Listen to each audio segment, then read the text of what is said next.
Good evening, everyone. Let's start this evening with our first eminent speaker. I'd like to hand over to FCA Sumit Makhija, Vice President, India Chapter of ACFE. Sir is a seasoned forensic professional with an experience of over 25 years in the areas of financial investigations, anti-bribery reviews, forensic audits, dispute assistance, and investigation of allegations for a wide spectrum of organizations. He has been a partner in the forensic services with Big Four firms for over 12 years and has handled anti bribery investigations, forensic accounting, and audit of IBC cases for some of the largest instances in the country.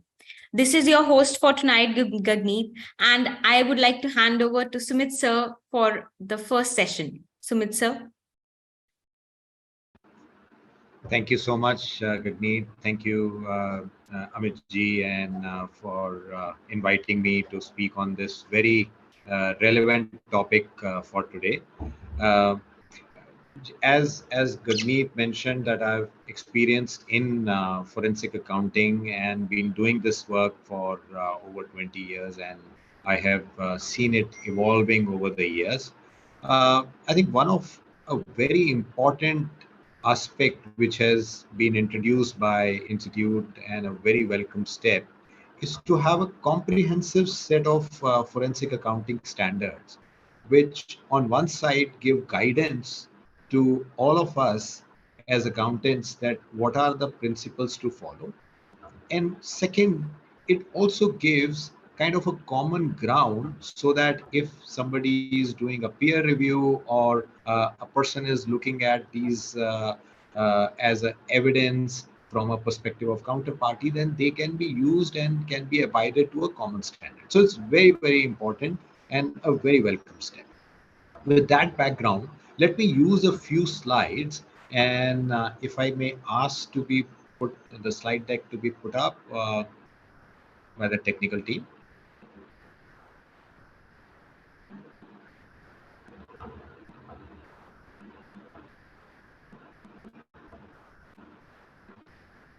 Thank you. So what I would be covering today is an overview of forensic accounting standards issued by the DAAB. If you go to the next slide, please. What we'll be covering in the session today is why there is a need for the forensic accounting and investigation standard in today's date and time. What are some of the highlights of these standards? The key features of some of the standards, and then why it is needed or what are the benefits. What we'll also cover is some of the key standard and their provision and clauses. So just bear in mind that this 3-hour session, out of which there are going to be 2 speakers, first part will be taken by me, and then second part by a dear friend Imanshu, who will take part of the standards and provide a review, is only giving you the first glimpse of what is in the standards. To become an expert, you need to, perhaps read the standards in greater detail. So that's why the session is appropriately worded as, overview of these standards. If you can move to the next slide. Yeah, go to the next one, please. So we will cover in this session or the first part why there is a need. So just as a little bit of preamble, Section 447, which has existed since the Companies Act 2013, and prior to that, fraud was defined under the IPC. There is the definition of fraud, and it's important to understand because much of the work which is done under forensic accounting and investigation somehow gets covered with the fraud definition and what objectives we are trying to achieve. So fraud as defined by Section 447 of Companies Act is in relation when it comes to affairs of the company. It includes any act, omission, concealment of any fact or abuse of position. It is committed by a person or persons with the connivance in any manner.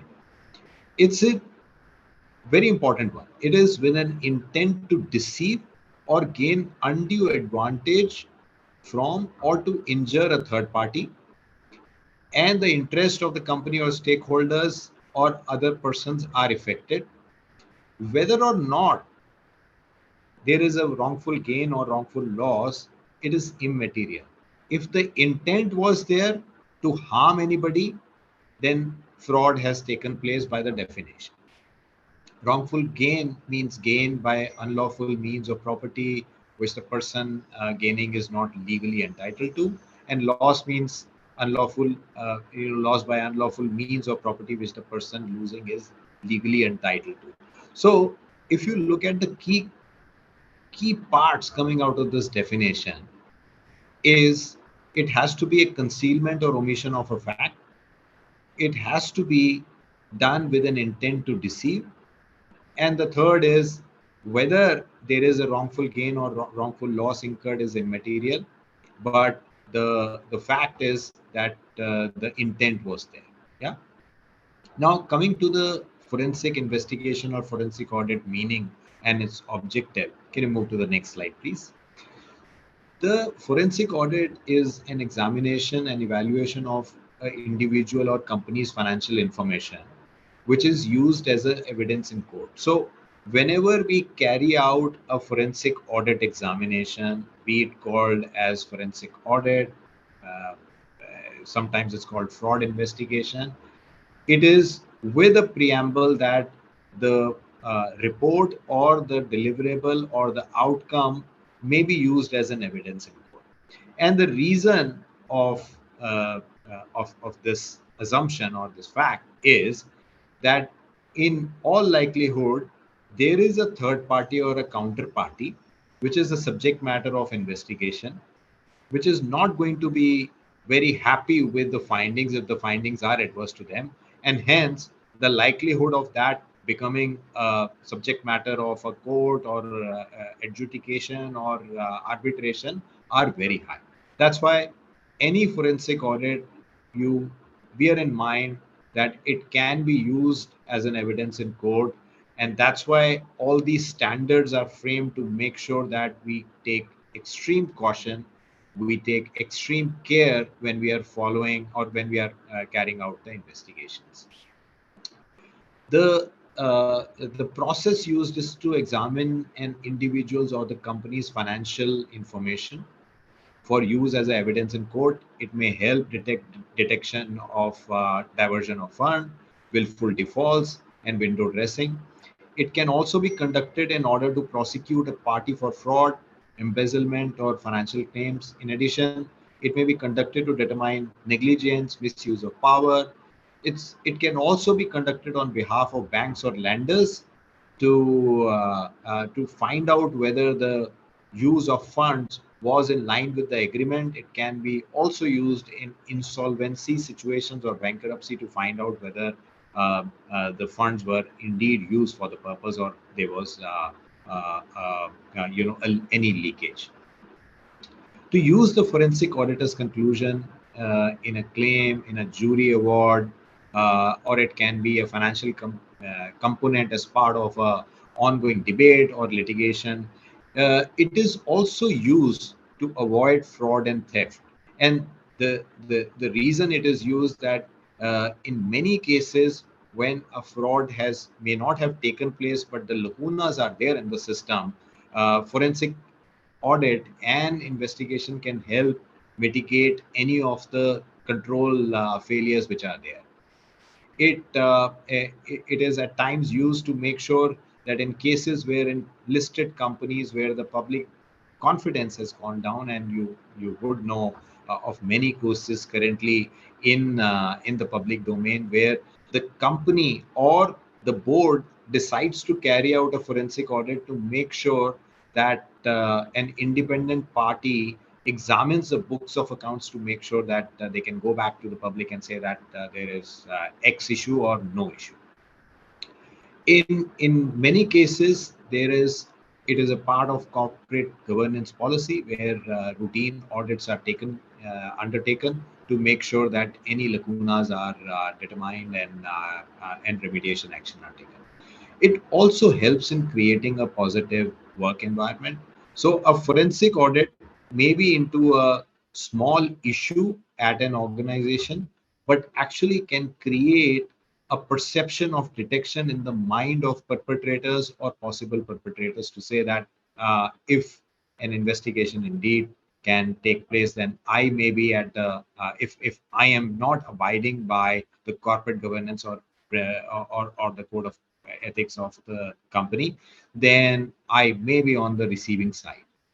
So those are the some of the objectives with which forensic audit or investigations are taken place. A forensic auditor should ensure integrity and transparency of the financial statement by actively investigating for fraud, identifying areas of risk and associated fraud symptoms, and associated with that is a good fraud prevention program in the organization, which can help create a positive working environment for employees who want to be compliant, to make sure that they are not indulging in any abuse of their responsibilities. Now, some of the objectives are, particularly the one which talks about the public confidence, may be very similar to what you see in statutory audit, but there is a vast amount of difference between forensic audit and statutory audit, and it's important to understand that as part of the preamble. Next slide, please. So generally for when it comes to statutory audit, the objective is to express an opinion on the books of accounts or on the financial statements of the company. But when it comes to forensic audit, it is to determine the correctness of the accounts, or with a very focused objective to see that whether the fraud has taken place or a money has been misappropriated from the company. Usually the objective of forensic audit is focused on areas or a combination of areas, and usually it is not on the entire set of financial accounts. In some cases it may be on the to give a comfort on the entire set of accounts, but usually it's to an area. It can be procurement, it can be something to do with technology, data leakage, and so on. When it comes to the technique used, usually when it comes to statutory audit, and we all know that there are substantive and compliance procedures, so you look at whether there is something which can be covered by the compliance or internal control environment, and those do not require substantive procedure. You can do with sampling. But when it comes to forensic audit, you need to look at the past trends. There is a deep data analytics, which is deep analytics routine, which are run on the data set to actually see whether there are anomalies, and those anomalies require to be investigated or looked at in detail. So those become substantive procedure. And in some cases, instead of using a data analytics based anomaly checking only, there is a need to carry out a full-fledged investigation of a particular area, ledger, party, entity, vendor, what may be the scope. So in many cases, there is a need to carry out a substantive procedure or 100% checking, because that's what the scope requires. When it comes to the period, normally all transaction for accounting period are considered in a statutory audit, while when you look at forensic audit, there is no limitation. It can go beyond 1 year, it can be a quarter of a year, it can be 5 years. In many cases, even the period of limitation does not apply from a perspective of how much you need to go, because it is determined by the cases. It is determined on a case-to-case basis. It is also determined by the requirement. If a regulator is asking for an investigation, it may go into the entire period of the transactions. So the limitation period can be determined by how much books are kept by the entity, but otherwise there is no limitation. The statutory auditor usually can rely on the management representation. In many cases, part of the investigation, a part of the statutory audit is based on a reliance on management representation on certain aspects. But unless in comparatively in forensic audit, unless independent verification of a representation is carried out, the forensic auditor actually cannot rely on any form of management representation. So he has to independently validate, verify all statements for the purposes of the investigation. There are things like off balance sheet item, which are used to vouch the arithmetical accuracy and compliance with the procedures. When it comes to forensic audit, there are way beyond the off balance sheet items. Regularity, proprietary of transaction contracts, which may go beyond the scope of off balance sheet items. And many a case, even third parties are covered as part of forensic audit procedures. If there are adverse finding in a statutory audit, a negative or qualified opinion is expressed.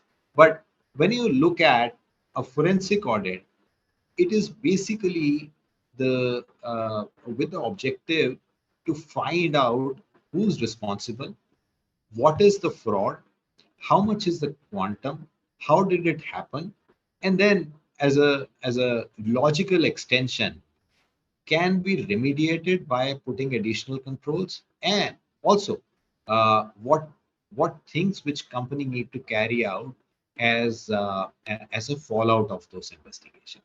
So very different in the approach. While we all as chartered accountants or aspiring chartered accountants know the methodology on statutory audit, but forensic audit is the way I say it is an extension of the statutory audit with very in-depth checking of certain transactions, and the way it is investigated is at times requires far more number of validations and sources to be tapped beyond just the vouchers or the documented trail which may be available with the organization.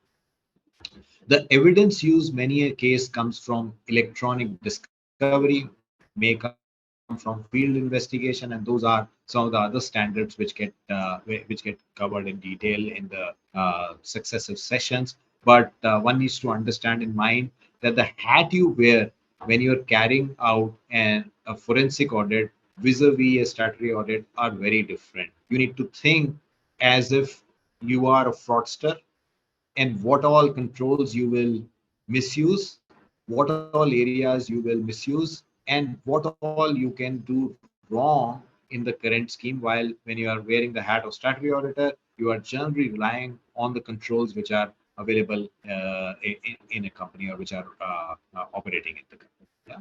Next slide, please. When it comes to basic conventional fraud, there is typical asset misappropriation, and that is to do with theft of cash, theft of other assets of the company. It can be fraudulent disbursement, where you are where the person is either involved in raising fake invoices, or funds are being used for fraudulent payment, kickback schemes. The second most prevalent one is corruption, which is also where conflict of interest, bribery, extortion comes into play. And corruption is involved in approximately one third of the fraud as per some of the surveys. In a conflict of interest fraud, the fraudster basically uses his influence to achieve a personal gain, which can be distributed among a third party and that person himself. And even if the fraudster may not benefit financially, he may be actually helping another vendor or a colluding party, where the other person is actually getting the direct financial benefit, and this person may be getting undisclosed personal benefit as a result of that. An example could be a manager may approve an expense of an employee who's also a personal friend to maintain that friendship, even if the expenses are accurate, where the manager is not getting a direct benefit out of it, but the person who's receiving those or is charging the expenses is getting the financial benefit. The third type, which is not very common, but it has a huge financial impact on the companies, is the financial statement fraud. where it is misreporting of items in the financial statement, where the idea behind the entire scheme is that you falsify the accounting records by omitting transactions or by non-disclosure of relevant data, or it can also be padding of some of the financial numbers to basically give a wrong idea to the stakeholders that the company is doing X versus Y. The stakeholder can be the shareholders, it can be the tax authorities, and it can be some of the other parties. So those are broad classification of the frauds. And when it comes to investigating these frauds, each one require a different type of plan. That's why it's very important to understand the standard, because they give the guidance on what to do when you encounter a particular type of fraud scheme. Yeah. Moving on to the next slide. Uh, when you look at the forensic accounting and investigation standards, as I mentioned, this is one of the uh, most comprehensive set of forensic standards which has been developed by ICI. If you look at the trend around in the corporate world, there is a significant increase in the number of reported fraud, and so forensic engagements are on an increase. There is a lot of times there is forensic audit regulated by RBI. There is also in cases of IBA there is a mandate to in insolvency cases to carry out forensic audit. During the course of merger and acquisition activities, also there is a need to carry out proactive forensic review of the target entities to make sure that they are free from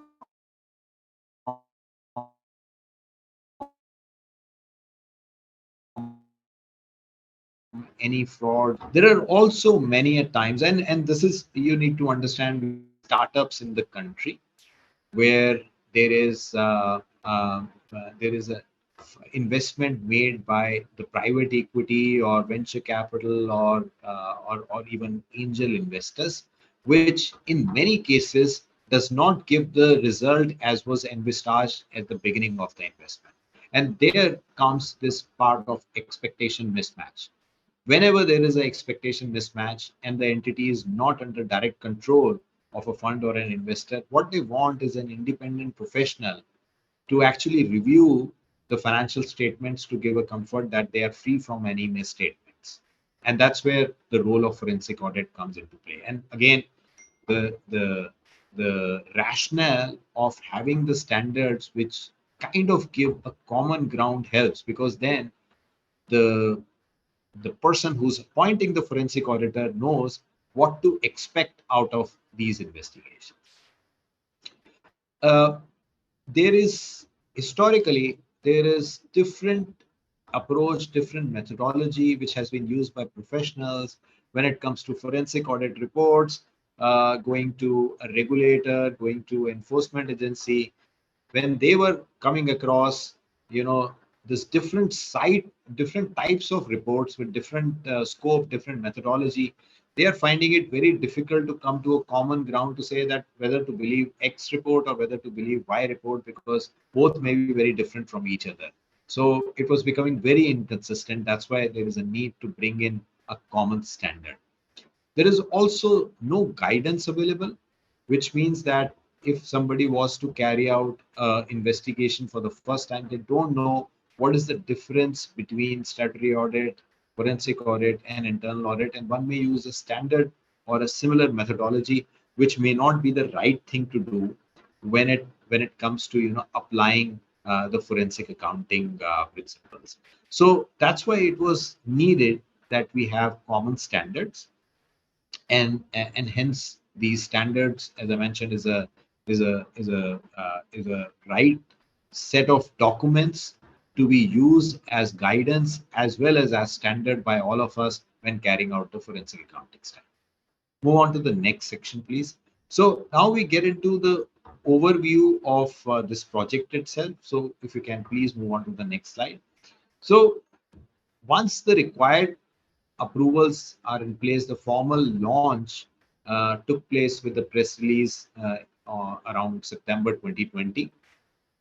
While this was the COVID time, but still many professionals actually came together over web-based meetings like this to conceptualize and work on this. A detailed project plan with list of standard was created with topics, broad contents, along with timeline of completion. A team of 9 highly accomplished experts from the domain joined the team of 5 CCMs to form the study group. There were regular meetings.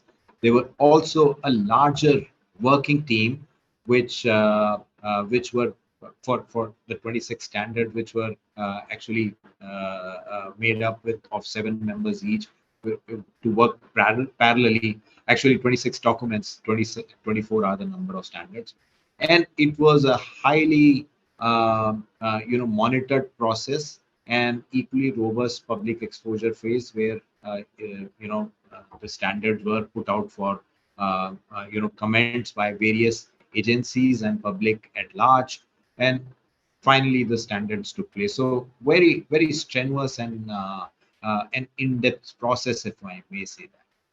Overreaching documents for FAIs are 3 in number. There are standards which have been approved by the council and published are 13. Standard which are yet to be approved are 8. So 21 standard, 24 documents. And then there is a preamble and few other documents as well. Please go to the next slide, please. So if you look at the structure of the forensic accounting and investigation standard, one, I think bear in mind, this is first of its kind, which I mentioned earlier as well, where we have comprehensive set with 6 series. The 100 series is the standard on the key concept, which I'll be giving a little bit overview on in the next few slides. So FAS 1110 is the nature of engagement, 120 fraud risk, 130 on laws and regulation, and 140 on applying hypothesis, which is a very important component.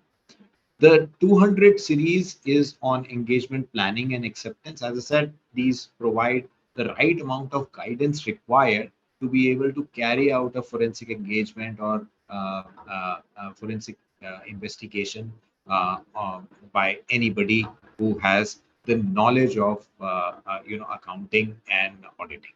The 300 series provides a standard on executing engagements, planning, evidence gathering, conducting procedures, interviews, review and supervision, and testifying before an authority if required are the parts of this, which is very important for all of us to understand.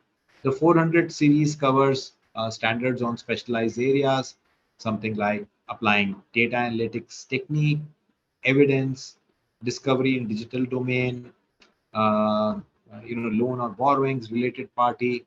So they are, some of the specialized area which one needs to be very aware of and cautious of. And then there is a separate series on reporting, currently 1 standard under there, and then the last one is on quality control. So if you look at it, the crux is in the 300 series, where you have a line by line guidance on how to carry out investigations or investigative mandates. Yeah, go to the next slide, please. So when it comes to the key features, can you move to the next slide, please? See, one, these are basically these standards provide adequate scope to make sure that you can apply the right professional judgment. So they are principle based. They provide adequate scope for judgment when applying principles to unique situation and circumstances. When it comes to process of executing engagements, they cover multiple areas to make sure that the whole process of executing engagements and specialized areas like digital forensic is in a unified code kind of a thing. Also, it addressed some of the unique challenges faced by professionals about documentation, accepted procedures of engagement. And I think it is also going to be very helpful when it comes to some of these engagements being picked up by regulators, by enforcement agencies, or by courts, because then uh, the there is a defense available to professionals like us that here is a standard which I followed, and hence the fact that it is carried out by the following the standard is a robust investigation. Uh, they are going to be mandatory to all ICI members, and all engagements carried out by the ICI members will become mandatory over a period of time. However, government may choose to make them mandatory to outside of the ICI domain as well. So, for example, in many cases, the expert testimony, which is also covered by the standard, is given by maybe a non-CA, but maybe a cost accountant, or maybe somebody who has an engineering background. So in those cases, there may be a need to extend these standards when it comes to expert witness type of an engagement to outside of the ICI member. Currently, it is only to ICI. The other aspect which one needs to keep in mind, that when it comes to some of these work covered within the forensic standard, so it does cover digital forensic, which may require a skill set and the certification of a nature not covered by the ICA domain. So something like a degree in engineering, or maybe a degree in technology, to where you are certified to carry out forensic accounting under the principles of your e-discovery, as one calls it, the forensic technology work. So those may not be today covered. Uh, uh, those individuals or professionals may not be today covered by the standards, the FAIS standards, but the government in subsequent phase may like to cover them, because all are within the domain of forensic accounting and investigation, but not necessarily done by the members of the Institute of Chartered Accountants. Next slide, please. So, we, what are the benefits of the standard? So, can you move on to the next slide, please? So, one, as I mentioned earlier, the biggest benefit is that there is no expectation mismatch between various stakeholders, regulatory bodies, because there will be more confidence in investigation, because there is a common standard which is actually laid down, and ICII as the body has kind of said that these are the standard you need to follow. So it gives a common. The professionals can also contribute effectively to judicial proceedings as an expert, because there is a set principle which one is following, and when you are using a set principle, you by that virtue of that principle, you can become an expert. It's also codify the best practices in the domains of forensic and investigation. It sets the basic quality benchmarks, and also ICI is considered as a thought leader and regulator in these areas, so it helps emanate that position as well. So I cannot overemphasize the benefits of these for all of us, and I think it's very important that all of us follow these. In many cases, I have seen, I'm telling it as an experience, that uh, the counterparty at times asks that, oh, this procedure was not carried out. And the answer given by most of the accountants is, today, before the standards are used in the investigation, that, oh, this was not part of my scope.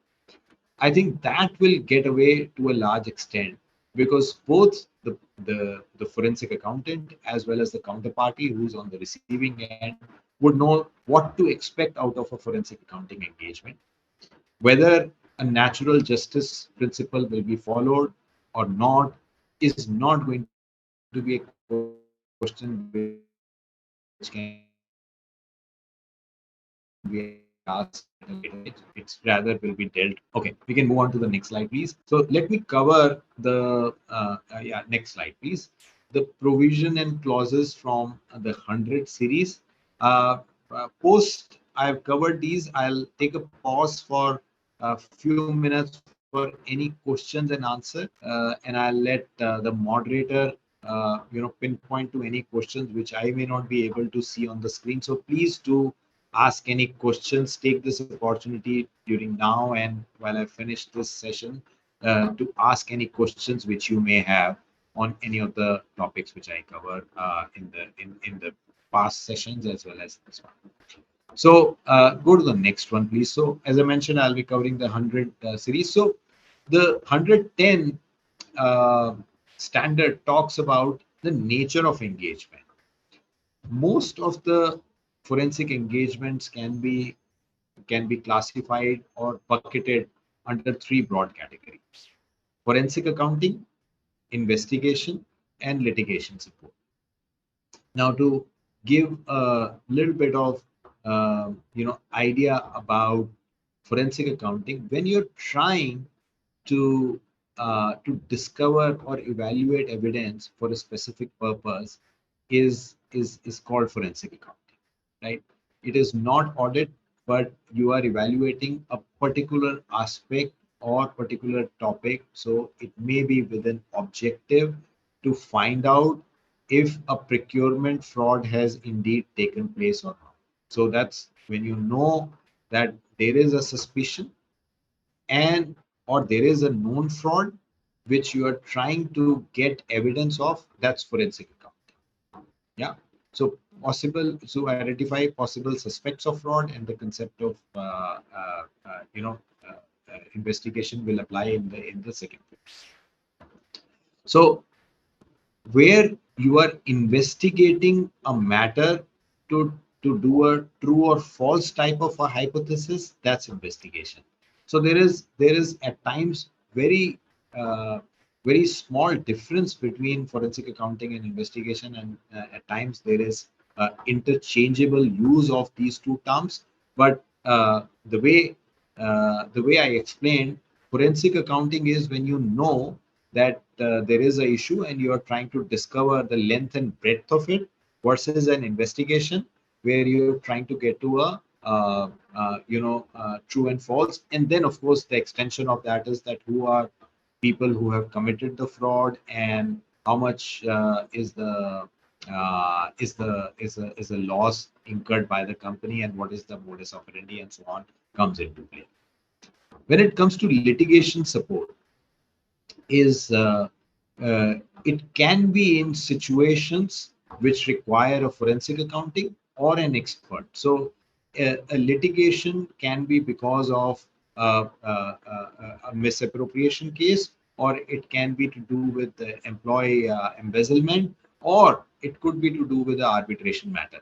So those are which require expert testimony. So all three have different contours, while all three may end up in a code, but the methodology used as well as the documentation requirement differs in the three type of engagements. So it is very important to understand the mandate, which definitely will not be an audit. If it requires a discovery and evaluation of evidence for a specific purpose, it may be a forensic accounting, and so it should be scoped accordingly. If it is to establish a possible fraudulent intent and to identify possible suspects, may get covered under investigation. There should be a clarity right at the beginning of the engagement, whether it is forensic accounting, investigation, or litigation support, or it may be a combination of the two, and it may be overlapping from one to another. So you need to bear in mind what is the nature of the investigation. One thing which also may be helpful to understand is that if it is an investigation, would it require a regulatory disclosure at some point of time? There are requirements under the Companies Act to report to MCA if a fraud is detected by auditor, or if it is more than 1 crore of rupees. So you need to be familiar with those requirements to define the scope of the forensic engagement right at the beginning, to make sure that after you have carried out the work, after you have documented, there is no need to change. The other part, which is also very important to understand, at times, some of the engagement require a lawyer to be giving some guidance or oversight to the forensic accounting team when it is required in the need of a litigation support or a possible legal matter. Because it is the definition of litigation support by the fact that it is required, it may be required in a court of law, requires us to consult with the lawyers to make sure that we are covering all the aspects which may be tomorrow needed in the court of law. Yeah. So you can move on to the next slide, please.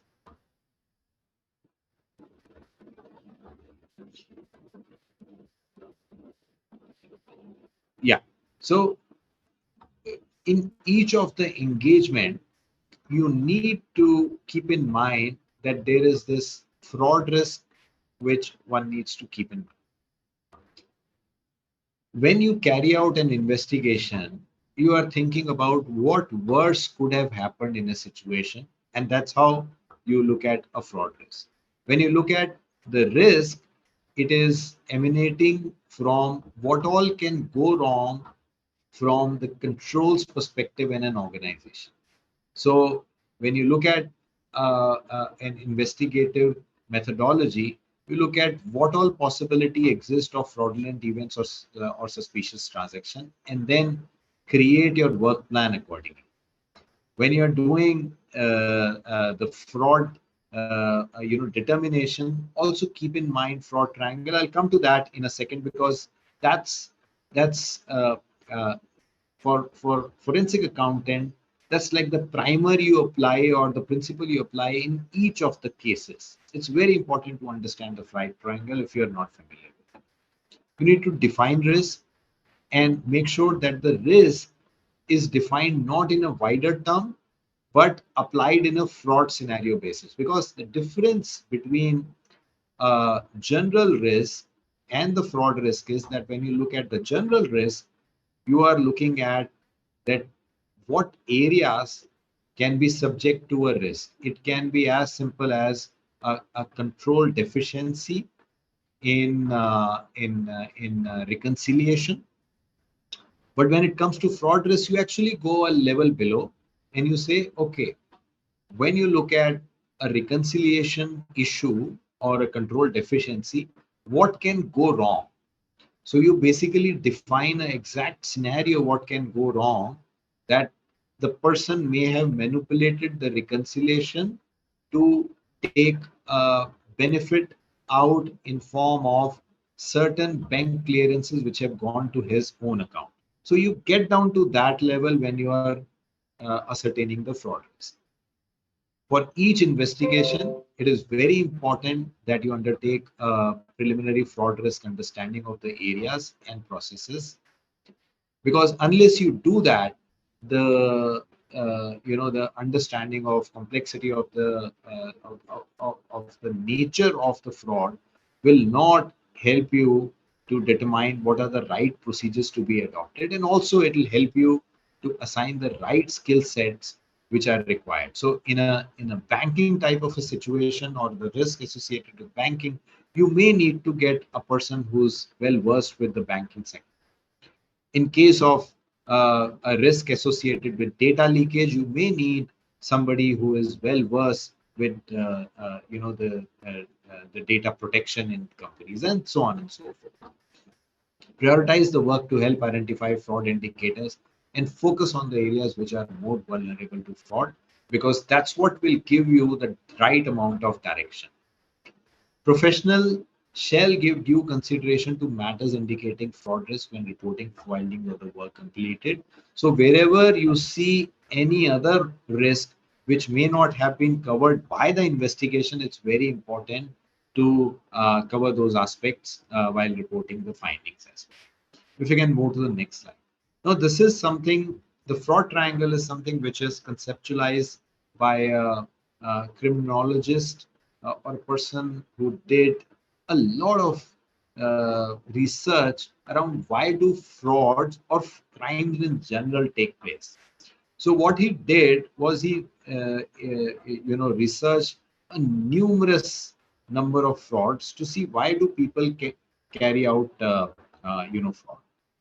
So what he came out with, and his name is Donald Tracy, well-known criminologist. He has written a lot of theories around fraud. So he said the fraud is a combination of three factors which are shown in the fraud triangle, which is pressure, attitude, and opportunity. For any fraud or any crime in general to take place, all these need to be present. So an example of a pressure is that I need to hit my monthly target. That's why I manipulated the result. So I am under pressure to perform in a particular manner. There may be a internal pressure where my expenses are more than my income. So as a result of that, I as a cashier decide, oh, why don't I, let me take some money out of the till and meet my expenses, meet the expenses for the month. It can be a bad habit which is causing pressure on me. I may have a gambling habit. I may have a habit of, spending on expensive things which are not in my mean. So those are the pressure which at times people apply to commit a fraud or a crime. The second part is the opportunity. Now, the opportunity comes from the systems and processes and the controls in an organization or in any environment. The better the controls, the lesser the opportunity. So if nobody is doing checks on expense statements, that's a good opportunity for somebody to actually fake expense claims. If nobody has, gate exit registers, the material or inventory can go unchecked out of the factory premises. If there are no cameras present, people may use pilferage as their pastime. The third part of the fraud triangle is attitude, or what is called rationalization. So for each fraud to take place, apart from pressure and opportunity, there has to be a rationalization. See, as we are growing, in our basic education, all of us have been taught to be honest. Similarly, the code of conduct, the code of ethics of organization, even the code of conduct of ICI talks about to be honest, have integrity, and so on. When we are going against those standards, those morals, those society-led or society instituted principles, there is something which we need to tell ourselves of why we are doing it. Because the first time you are or a perpetrator is stealing from the company, he is cautious of his inner soul as well. So he has to rationalize it somehow and may say, oh, you know what, everybody is doing it or everybody is taking it in this company in some way or the other. And that's why I'm entitled. So that's the rationalization part. Now, when you look at this fraud triangle once again, all the controls, all what can be controlled in an organization is sitting on the opportunity side. The rationalization is something which may be very different between the people who are attending the seminar also.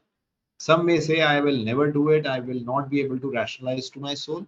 Some may say, no, I can do it if required, depending on the pressure. So when I look at the larger population, the thing one needs to keep in mind is the pressure and rationalization are individualistic or to do with a person, while the pressure can be organization led as well. But rationalization definitely is for each person a different standard. Pressure can be internal, external, but opportunity is what is coming out of the controls in an organization. And that's why it's very important to understand the controls, understand the risk, which the controls can bring. And when we help our organizations in remediating, this is the area which we focus the most on. And the reason I'm emphasizing this is when you are investigating, it's the same way you look at each of the problem statement to say, okay, here is a control which was missing, which we can control. The pressure is something which may be, as I mentioned, internal, external. If it is to do with the organization, can it be controlled to remediate? And as far as the rationalization is concerned, there are communications, there are corporate governance principles which the companies can use to actually communicate that this will not be acceptable behavior. But again, that is all coming out of the opportunity. So that's why these all aspects one need to keep in mind while investigating. One of the aspects which I also wanted to communicate is that these three parts of the fraud triangle actually can be applicable to any crime situation as well. So if it is not fraud but any other crime, even if something like a bribery, uh, which may not fall under the definition of a petty bribery at a residence of an individual, which may not fall under the definition of the fraud, is also coming out of these, the will have the constituents, the three constituents of the fraud triangle, or even a murder for that. Yeah. So very important to understand, and this is something which you can apply in many of the situations where you are investigating fraud and determining the risk associated. Move on to the next slide, please. The FA, the next standard is to do with law and regulation. The professional appointment can be in accordance with some specific law. It can be through a contractual arrangement. It can be for work with a lawyer to investigate. So that's why it's important to understand what are the laws and regulations which are going to be governing the engagement. The objectives of the engagements have to be in line with the provision of those laws and regulations. If there is a particular requirement of the law, you don't need to be an expert on each of the laws under which the investigation may need to be carried out, but it's very important to understand those laws and regulations. This the it should be the mandate should also be consistent with the relevant laws and regulation. You may be investigating something which is in a domain of data, where you may be indulging or you may be crossing the privacy laws of the particular jurisdiction. And that's why it's important to understand these aspects and be careful when you're drafting the engagement and the scope of the forensic engagement, forensic investigation. The professional has to implement a process-driven approach to assist in identifying any significant deviation with laws and regulations. So as you go along in the engagement, you need to make sure that you get familiar with any laws or regulation you need to abide by,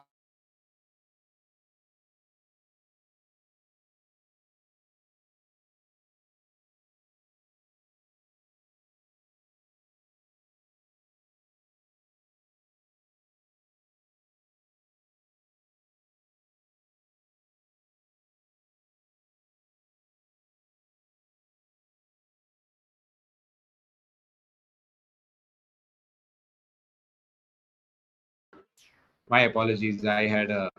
My apologies. I had a little blip of. I think I got bumped off. So, as professional forensic accounting professionals, we need to be careful of all the deviations which is taking place from the requirements of the laws and regulations are taken care of. In a typical forensic technology investigation, you may require to make sure that there is chain of custody established. You may require to testify that the evidence was obtained with the right methodology, with the right process. So one has to keep in mind that we are abiding by the laws and the regulation. If there is a complex matter where you are not very familiar with laws and regulation, please do consult with appropriate legal person to make sure that you are abiding by the right principles. Means IBC may require certain type of specific coverage. There are requirements which you need to follow. When you're writing a conclusion, you may require to keep in mind whether it is in line with the requirement of the law, whether it will help the cause or not help the cause. So all that we need to bear in. Go to the next slide, please. So when it comes to the concept of hypothesis, the way I look at each of the investigation cases which we carry out, it is like a puzzle at the beginning, like a jigsaw puzzle, if I may use that terminology. You have hundreds of pieces which may be lying on a floor, and some of the pieces which you will never find. What you're trying to do is put as many pieces together to be able to create an image which looks like what the image is supposed to be. So in many cases, you get to a 50% of the image. In others, you may get to 75%. In some, you may get to 100%. But in many cases, you do not go beyond 40-50%. That's where the concept of hypothesis come into picture. What you do is basically you need to bear in mind what are the laws and regulation which are under which you are governed, and also what is your contractual range. So to apply the hypothesis, you need to be very careful that you are not in any non-compliance with the legal requirement. But otherwise, generally, when you are putting together the story, based on this 50%, 60%, you can with reasonable certainty say what would have gone wrong. In many cases, as you would have seen in some of the police investigation serials or movies, police is able to create a story up to a point, and then they validate it by process of interrogation interviews. Similarly, once the hypothesis is built, a forensic accountant actually use principle of interviews, principle of gathering more evidence, or even based on this hypothesis, say that with this much certainty, I can say that this would have happened.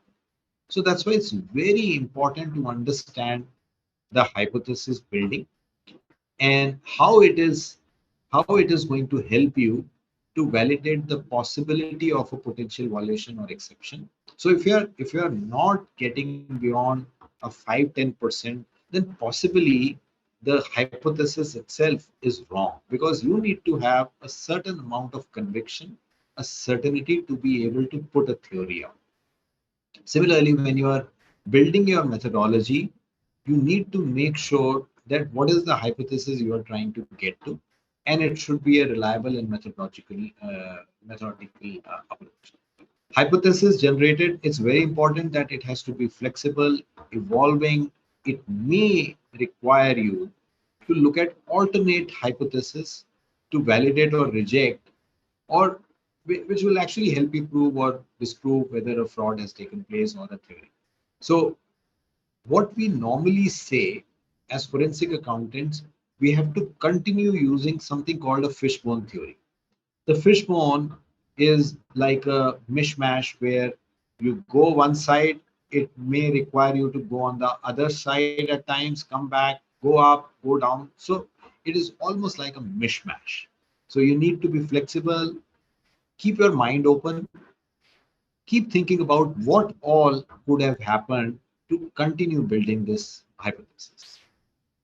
So the end objective is that during conclusion of an investigation, the professional should be in a position to either prove or disprove or not prove with conviction the theory which was formulated at the beginning. Yeah. So very important aspect of planning as well as execution of a forensic investigation. I'll take a pause here and back to you, Gurneet, for any question, comments which you may have, and happy to address them at this stage until this session.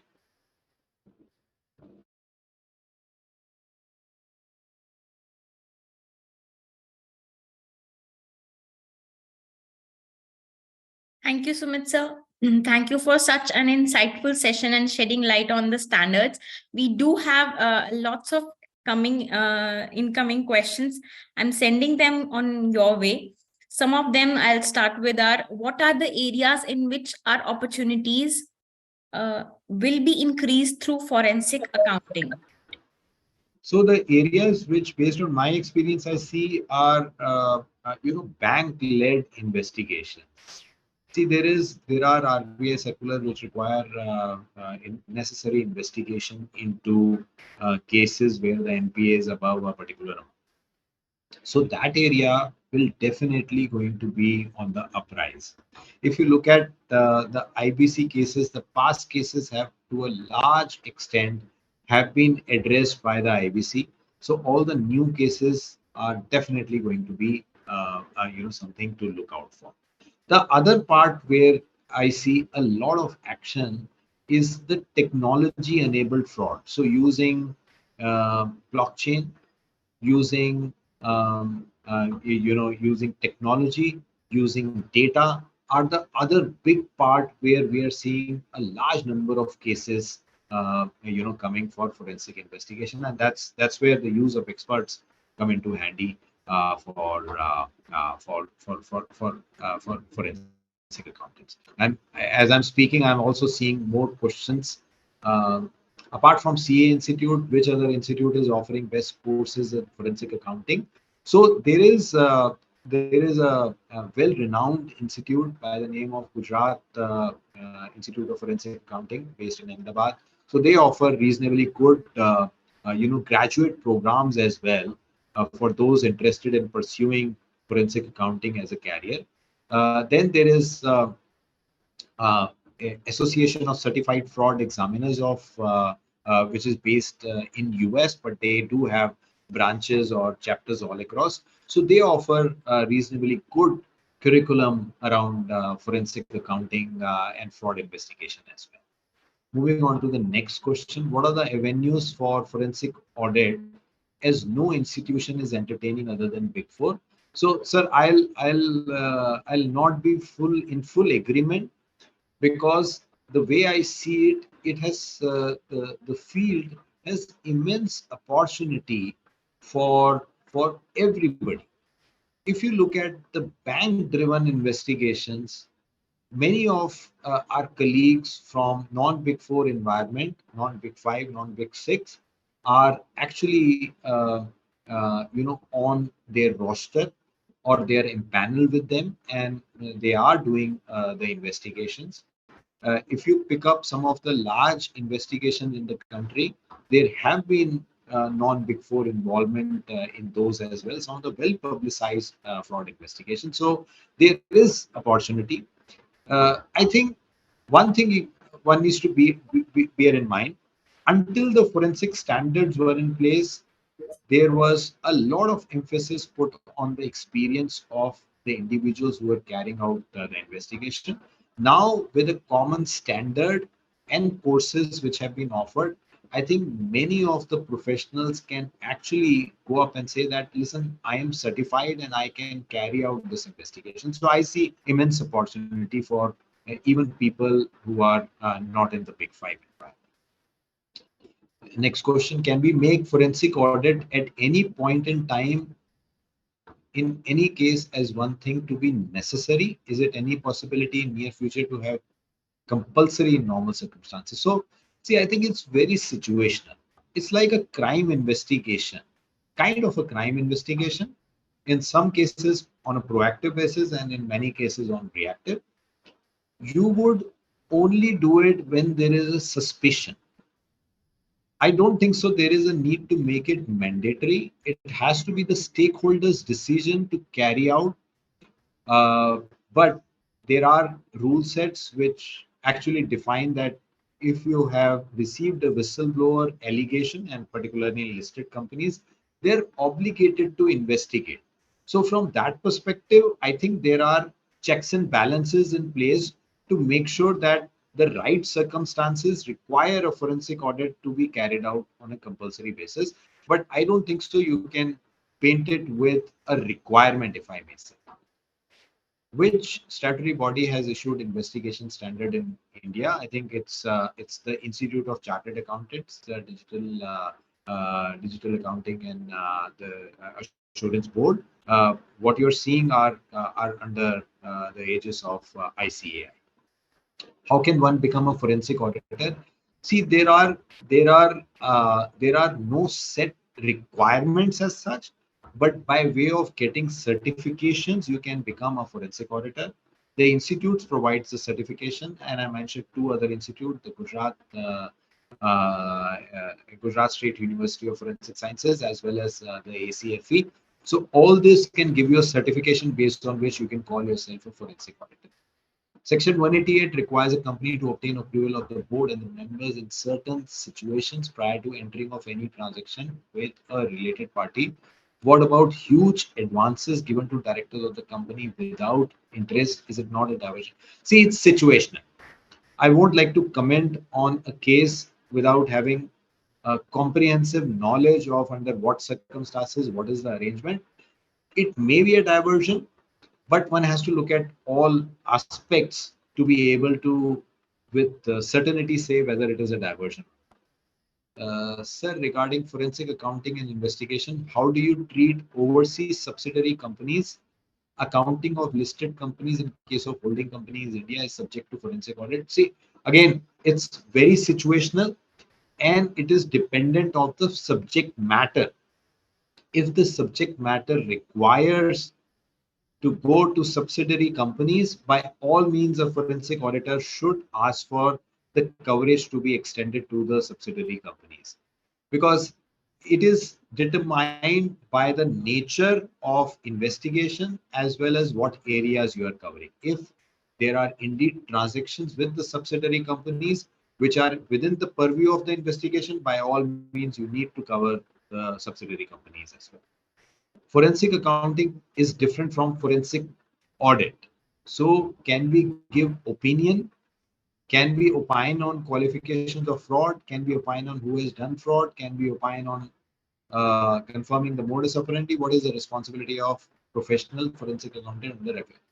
So the way the standards are drafted, there is little chance of an opinion. Usually, it is more towards conclusion or confirmation.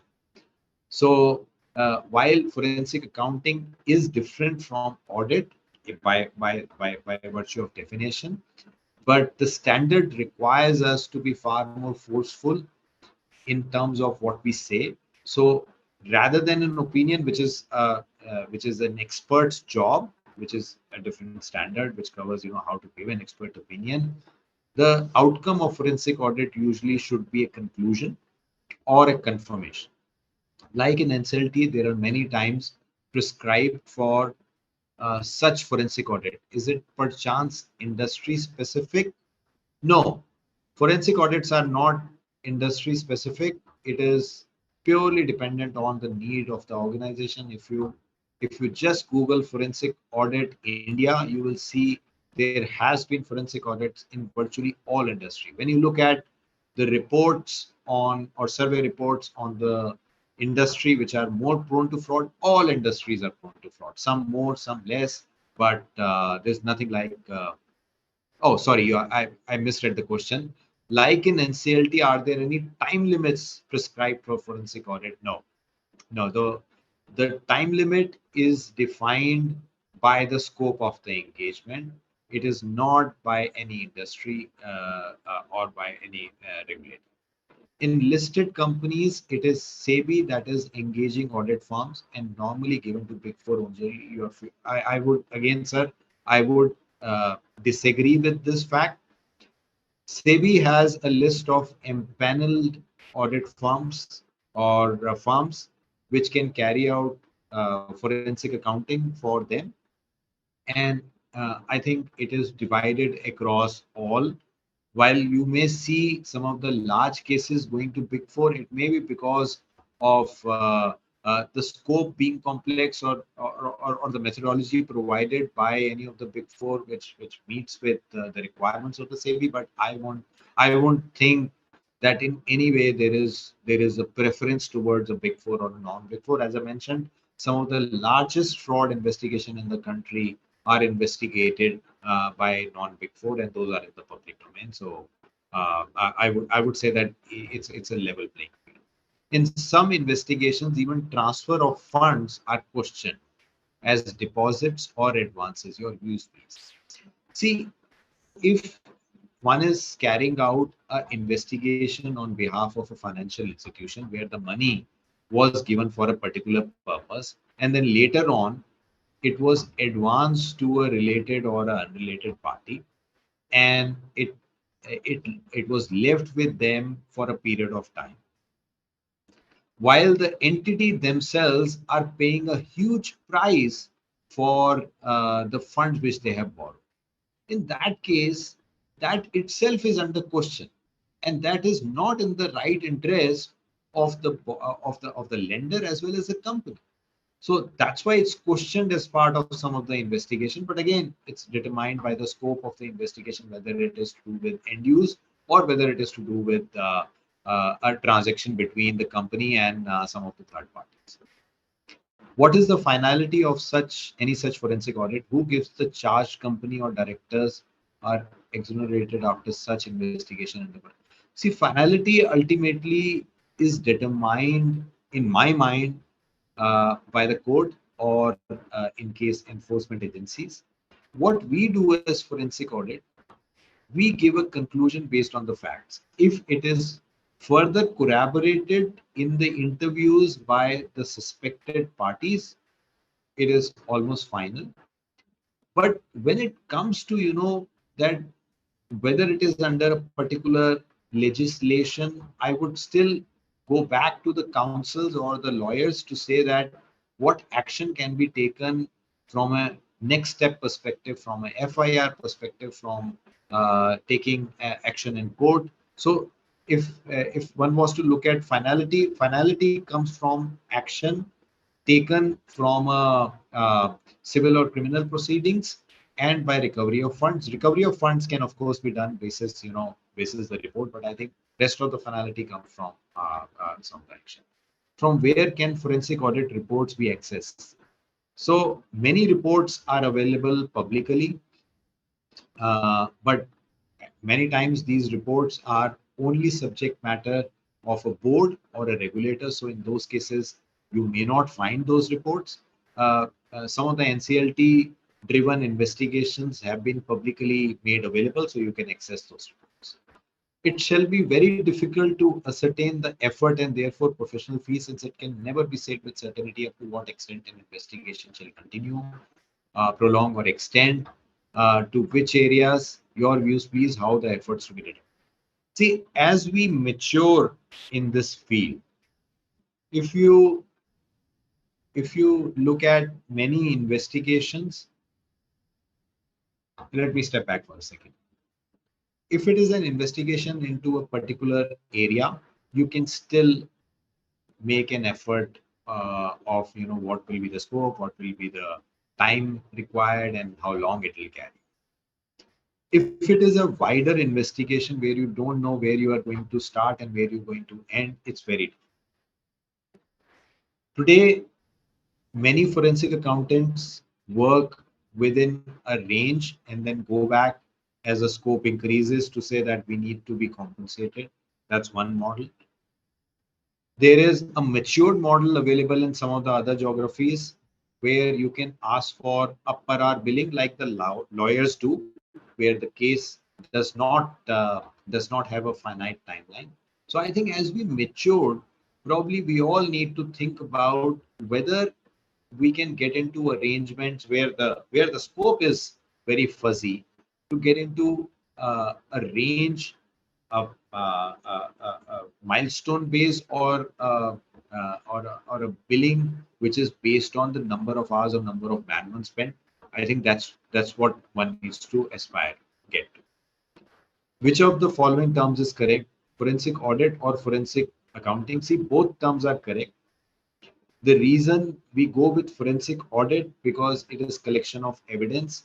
Forensic audit is where you already know that something has gone wrong, and you're trying to get the entire evidence around it. So both the terms are correct. The forensic audit is the more commonly used term used in the standard, but both terms are correct. How independent are these forensic audit? Can these be influenced by anyone, including political persons, per chance? Here, I think I would say that one of the principles which the standard has laid down is to be independent and use rationality in the investigation. I think it's the onus is on us to remain independent. I don't think so. By being influenced, we are doing anybody both from a perspective of the entity or the perpetrator. Uh, we are not doing any favor. So I think we need to remain independent, like we do in statutory audits, and not be influenced. I know it's a difficult task, easier said than done, but I think that's the requirement. Thank you so much. It's very nice to get all these questions, and I'm really glad that it was such an engaging session. So with that, I hand it over back to you, Gagneet, and the next session will be by Himanshu. So thank you everyone for patiently listening, and thanks a lot for such an engaging session. Thank you so much. Thank you so much, Sumit sir, for making us a part of your exquisite reservoir of knowledge regarding the forensics. Now heading on to our next eminent speaker for the evening, CA Himanshu Sarpal, who's at a managerial position in one of the leading Big Four CA firms and has an experience of over 6 years in the practice areas of forensic services. He specializes in anti-bribery and corruption investigations and due diligence, compliance trainings, forensic investigations, third-party dealer audits, and for fraud risk management review-related assignments. Another feather in his cap is that he has led select areas in large investigation engagements, including some which have been a part of extensive coverage in the press as well. On to you, Himanshu, sir. Hi everyone. A very good evening to all my dear professional colleagues. Well, thanks Sumit for setting out the context in the first part of this session. It's always wonderful to hear from you, sir. Now, in the later part of this session, I am going to discuss about the series 200 and series 300 of forensic and investigation standards.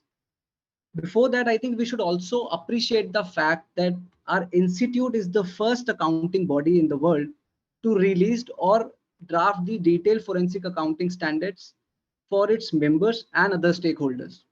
So we are the first ones so basically our institute is the first one who have drafted the forensic and investigation standards for its members and the different stakeholders. One of the basic principle of these forensic standards will stipulate certain basic conditions or certain requirements and which are mandatory to be fulfilled by members who undertake these forensic or investigation assignments. Now, primarily one of the basic question which must has arise here is that why our institute has drafted these forensic and investigation standards. What exactly is the need that why these standards have been drafted by our institute? So one of the point that as we all are already aware that because of this pandemic and COVID-19, lot of industries have been in India are already under stress, and there is huge pressure on the board of directors, key managerial personals of these industries to achieve their business targets, sales targets. Number one, with limited supply chain. Number two, with limited resources. Now, because of these limited supply chain or disruptive supply chain and limited resources, these board of directors or KMPs are trying every possible mechanism or every possible way to achieve their business targets, whether that those mechanism or those possible ways are compliant as per the law or not. So this is one of the point that our institute has finally came back with a solution to draft these forensic and investigation standards for its members.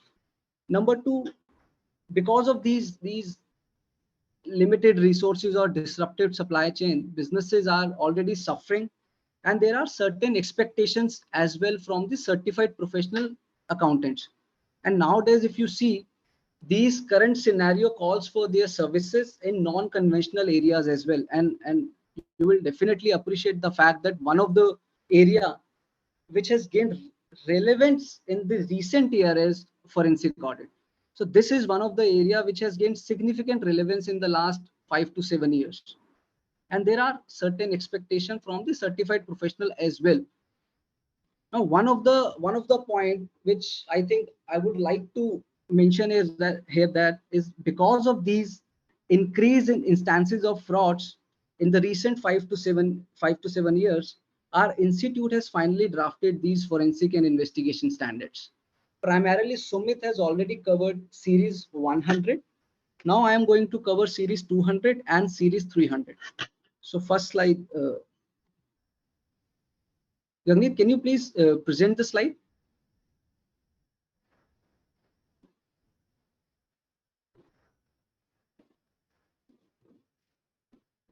Yeah.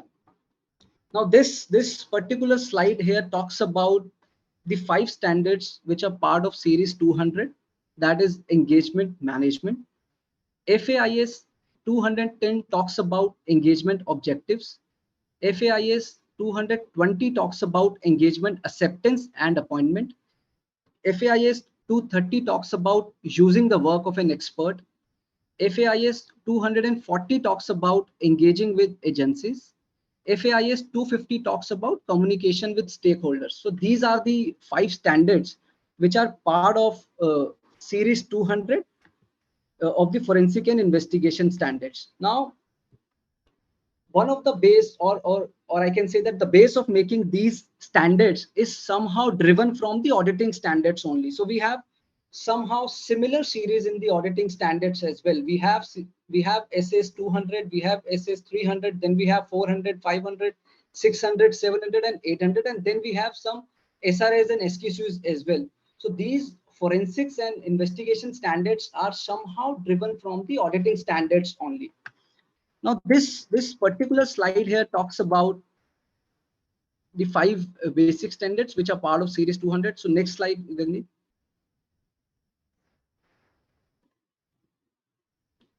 So FAIS 210 talks about the engagement objectives. So on the extreme left-hand side, we have a sense of the standard. So that is what exactly is the purpose and objective of these engagements. So primarily, we have bifurcated our forensic audit engagements into 3 parts as per the FAIS 210. One is forensic accounting, which includes anti-money laundering, financial statement manipulations, transaction review audit under Insolvency and Bankruptcy Code 2016. Then we have investigations, which include again fraud investigations, whistleblower complaints, sexual harassment complaints, and one of the most important service line, that is anti-bribery and anti-corruption. Then third part here talks about the litigation support, which again includes fact witness, expert witnesses, and alternate dispute resolution. So these are the primarily 3 type of services which are part of our primarily which is the basically the purpose and objectives of our forensic engagement. Now on extreme right hand side, there are some key provisions which are part of FAIS 210. So first of all, the basic responsibility of a forensic auditor is to understand and document the main purpose of the engagement. So that is primarily the most important part or most important job of a forensic auditor, to understand and document the main purpose of the engagement. And documentation is again, you have to appreciate the fact, is the most important and most critical part of any type of engagement. Second is scope should be defined in line with the objectives. So our forensic reports can be read by any regulatory authority in future.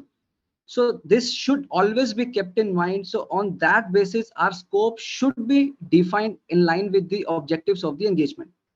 Third is expected outcome is in the line with objectives and defined scope. Fourth is the objective shall not be designed to commit to any particular outcome. However, professionals can draw reasonable conclusion based on the evidences discovered. So these are the four key provisions which have been mentioned in engagement objectives, that is FAIS 210. Now, in the left hand side, we have a service named as investigation. Now, let me just take you to a practical case study for a anti-bribery and anti-compliance mandates.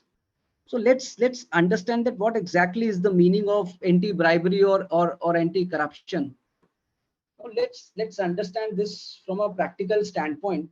So suppose Sumit is a director in one of a leading pharma company, and I am an official of Ministry of Health and Welfare, Government of India. Now, Sumit's company has manufactured certain medicine or a drug for human consumption, but to release the same in the market, my approval is necessary for that. And somehow Sumit knew that Himanshu's approval is mandatory for releasing of this particular drug in the market. And due to that, Sumit has offered me a gift, let's say a brand new car or a foreign trip, or he offers me to provide a job to my son in his company. Now all these offerings can be termed as bribery in my this given example. Even even Sumit, if only makes an offer, that can also be termed as bribery in the given example. So now let's understand what exactly is the meaning of bribery. Next slide, Gurneet. Next slide. Yeah. Now this particular slide here talks about the definition of bribery. So the offer, promise, or payment of money or anything of value, irrespective of the materiality threshold, either directly or indirectly, including improper payments by agents or third parties acting on company's behalf to a government official or office to obtain or retain business or improper advantage. The offer, promise, or payment of money or anything of value, irrespective of the materiality threshold, either directly or indirectly, including improper payments by agents or third parties acting on company's behalf to a government official office to obtain, number one, to retain a business or improper advantage. Now, in my particular example, when Sumit offered me a let's say a car or a travel to let's say Mauritius. Now this automatically includes that offer automatically can be termed as bribery in my given example. Now what exactly is the meaning of anything of value? It can be cash, it can be gifts and hospitality, it can be monetary or in kind, can be travel and entertainment, political contributions, job or internship offers, charitable donations, intangible benefits of personal value, personal services, honors or award or school fees. These are some of typical examples of anything of value. Now, what exactly is the meaning of government official as well? Government official includes officers, employees, and persons working on behalf of government branch, political parties, state-owned enterprises, or public international organizations. So whenever any third party directly or indirectly pay any amount to a government official in lieu of any license or any permit, now that particular amount, whether that amount paid in cash or in any kind of or in any kind, then that particular transaction can be termed as bribery as per the legal provisions. Just go back to the above slide. Yeah.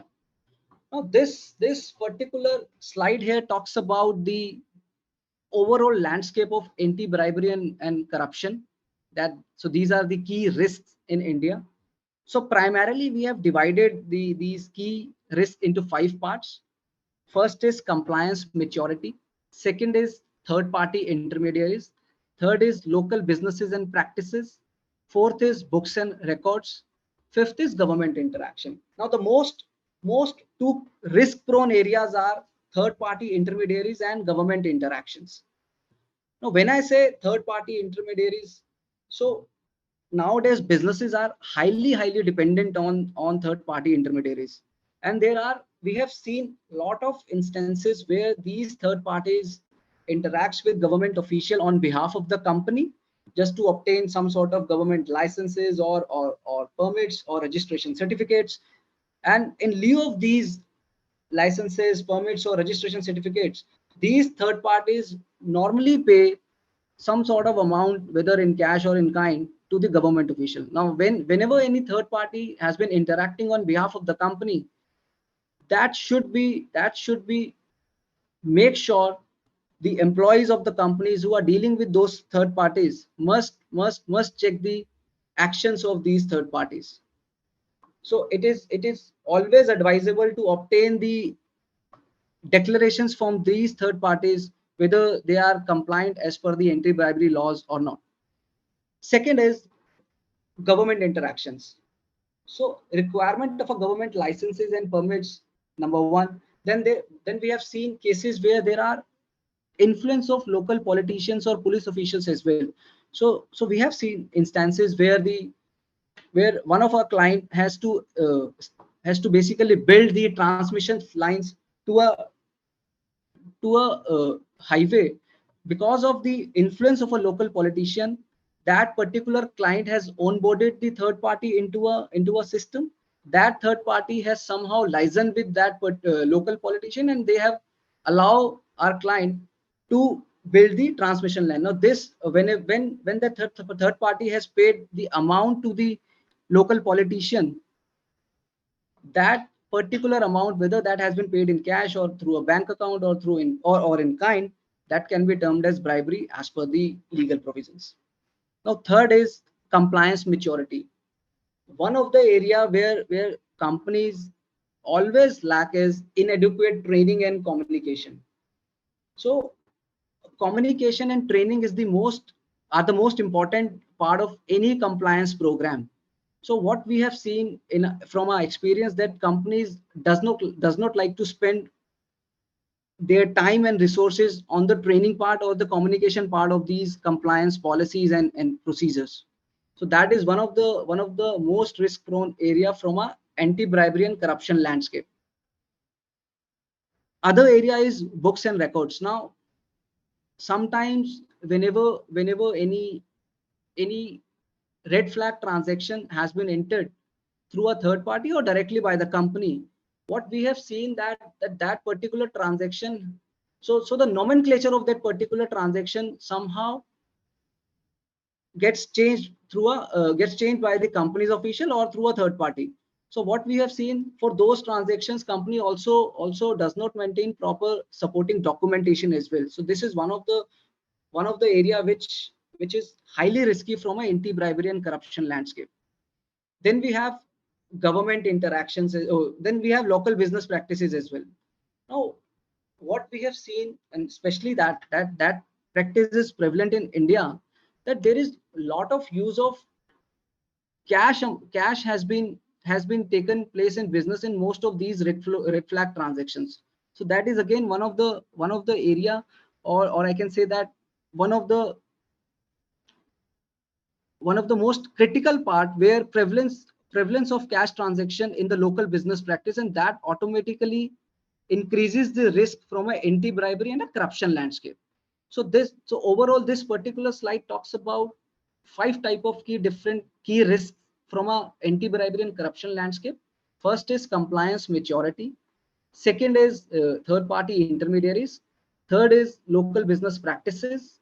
Fourth is government interaction, and fifth is books and records. Next slide.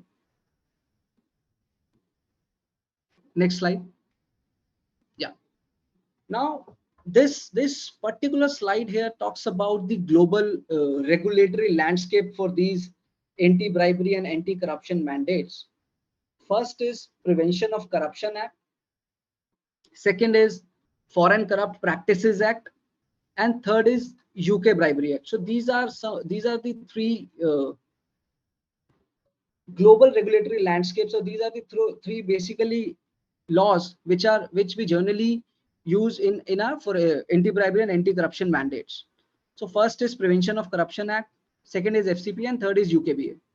Now, but before that, I think there is also a need to understand the difference between corruption and bribery as well.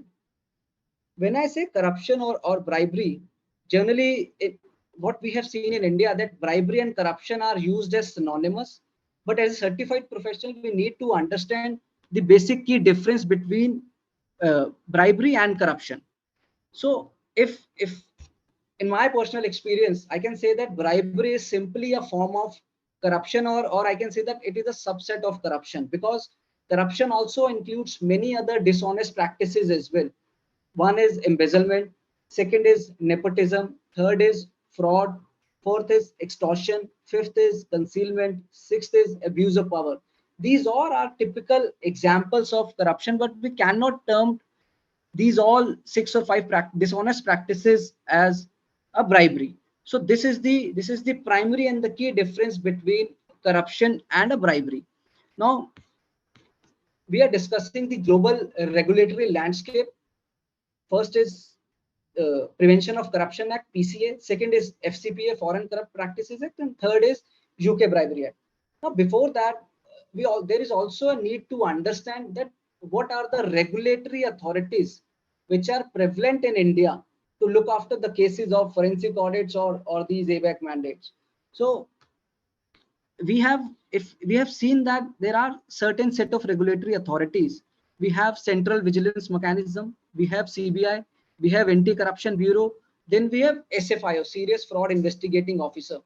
Now this Serious Fraud Investigating Officer is a new concept. So this concept has been established under the Companies Act 2013, and specifically Section 208 provides power to the SFIO, Serious Fraud Investigating Officer, or office, to investigate the affairs of any company.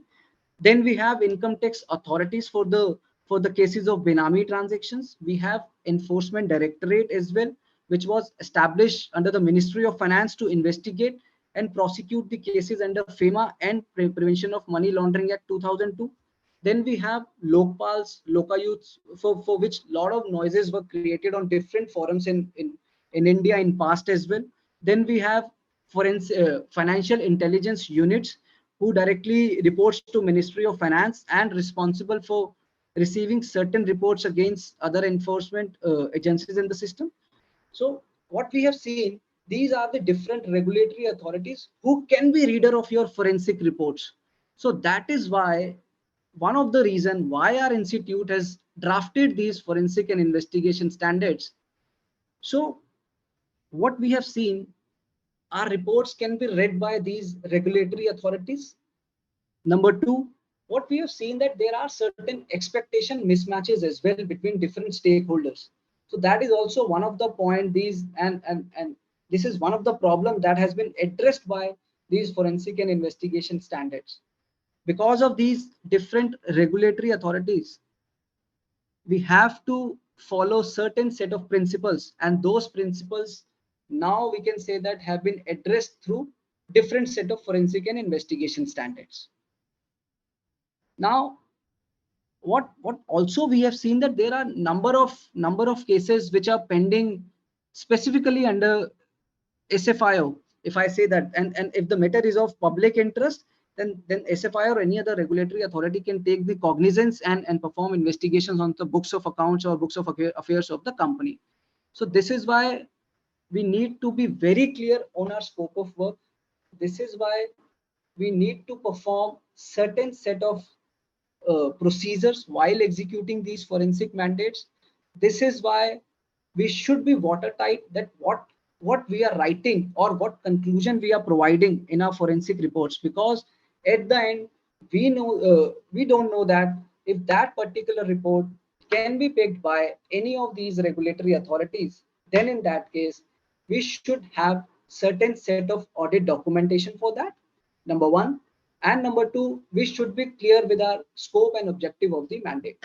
So these are the two most critical factors which we should factor in while we are conducting any type of forensic audit, whether that's a litigation support or a forensic investigation or a financial statement frauds or any type of anti-bribery or anti-corruption mandates as well. So that is very important for a forensic auditor. Now, one of the surveys which is part of this forensic accounting is or forensic audit is the transaction review audit under insolvency and bankruptcy code. So there is an act which was established by Government of India in 2016 named as insolvency and bankruptcy. Now, particularly in that code, a resolution professional has to prepare a report and report those certain transactions which are termed as avoidance transactions. So there are particularly four or five sections, 43, 45, 49, 50, and 66, which a forensic auditor has to report to the resolution professional. Resolution professional accordingly report those avoidance transactions to the NCLT. And we have seen that most number of cases which are pending with SFIO nowadays are routed through IBC only. So that's why going forward as a certified professional, we also need to understand the relevance of our reports as well, because those will be part of these big investigations as well. So we have seen cases where our reports have been used by these regulatory authorities as well. So that's why the scope, the objective, the purpose of our mandate should be clear from the day one. So just go back to the slide where we have mentioned FAIS 210. Just go above, yeah, yeah, just go down. Now this particular slide, FAIS 210, talks about our engagement objective. Now I think I made a point that why the main purpose of the engagement is very important, why our scope should be defined in line with the objectives, what exactly is my outcome that should be in line with my objectives and defined scope, and whatever I am mentioning in my audit report, in my forensic audit report, that should be properly documented either in electronic form or in a physical hard copy. So that is why, so this is one of the main reason that I have explained all the regulatory authorities which are prevalent in India, and why it is important that to maintain all the audit papers or all the audit documentation whenever we are into a forensic mandate. Next slide. Next slide. Yeah. Now this particular slide here talks about, now these three acts are the global regulatory landscape. So whenever we are part of any anti-bribery or anti-corruption mandates, we need to see certain set of laws as well. One of the law which is basically an Indian law, that is Prevention of Corruption Act, PCA India. Now this act prohibits companies, whether incorporated in India or outside India, to promise, induce, give any undue advantage to government agencies and public sector businesses. It also prohibits public servants from obtaining, accepting, or attempting to obtain an undue advantage, gratifications, pecuniary gains, non-monetary considerations, and it also provide punishment clause to the giver and the receiver as well. So PCA Act clearly prohibits any public servant from obtaining, accepting, or attempting to obtain an undue advantage, number one, or a non-monetary considerations as well. As per the Prevention of Corruption Act, any gratification to a public servant for doing or forbearing to do any official act or favor is termed as bribery. Now, in my given example, which I quoted 15 minutes back, where Sumit has offered me a brand new car or a job in his company, that particular offering can be termed as bribery as per the Prevention of Corruption Act as well. What we generally, whenever we get these ABAC mandates, so we always try to see that what exactly is the issue, what are the scope of work which has been defined or which has been communicated to us by our clients. We should be clear on that from the day one. Next slide. Now, this particular slide here talks about again the provisions of bribery from a FCPA perspective. Now, PCA provides, so just go back to the previous slide. So when we, yeah, previous slide. So this Prevention of Corruption Act is applicable, or it prohibits companies, just read it once again, whether incorporated in India or outside India, to promise, induce, give any undue advantage to government agencies and public sector businesses. So PCA clearly prohibits companies, whether those companies incorporated in India or even outside India, to promise, induce, give any undue advantage to government agencies and public sector businesses. So that, if any company fails to do so, then that company or the officials or the KMPs of that particular company can be covered under the Prevention of Corruption Act. Next slide. Now just that particular FCPA slide. Now, yeah, next slide. Next, yeah, just previous one. Yeah. Now this particular slide talks about the provisions of FCPA Act, and that's a United States law, a US law that prohibits bribery of foreign public officials and requires companies to maintain accurate books and records and a system of internal controls. So just like, so we have regulatory authorities like SEBI or CBI, ACB. So the enforcing authorities includes in US Department of Justice and Securities and Exchange Commission. So these are the typical two regulatory or enforcing authorities prevalent in US as well. Now the applicability of FCPA Act is on US public companies, foreign companies listed on US stock exchange, foreign subsidiaries or wholly owned or controlled by US companies, US persons, persons located in US, directors, officers, employees and agents of issuers and domestic concerns, other persons if they participate in a prohibited activity as an officer, director, employee or representative, whether in US or not. So because, so all these uh, on all these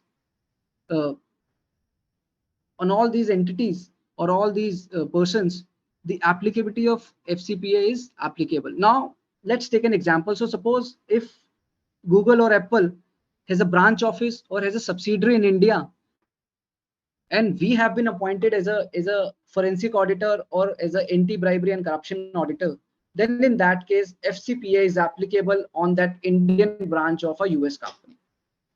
It also provides clear financial reporting provisions as well. There are, but so whenever, so it also provides that books and records should accurately reflect transaction and assets. So if any gift has been made, that should have been recording in the books of account as per the FCPA FCPA law. If any type of amount has been paid to any particular third party, then the supporting for that particular amount should be maintained. It should be properly backed with the invoices, agreements and the proof of service document as well. Next slide. Now this United Kingdom Bribery Act, UKBA Act, talks about again on a three broader provisions. First is, it again prohibits commercial bribery. Now when I say it prohibits commercial bribery, it also includes bribe to anyone, not only government officials. So this is more stricter than if I compare it with FCPA Act or a Prevention of Corruption Act. Second, it covers corruption in both public and private sector. So that is why this act is more strict in nature if I compare it with Prevention of Corruption Act or a FCPA Act. Now next slide. Now this is somehow a test of a speaker as well. Now so we have understand. So just to recap whatever we have understand at this point of time. So number one is we have understand FAIS 210. Then we understand the meaning of bribery. Then we understand global regulatory landscape of bribery.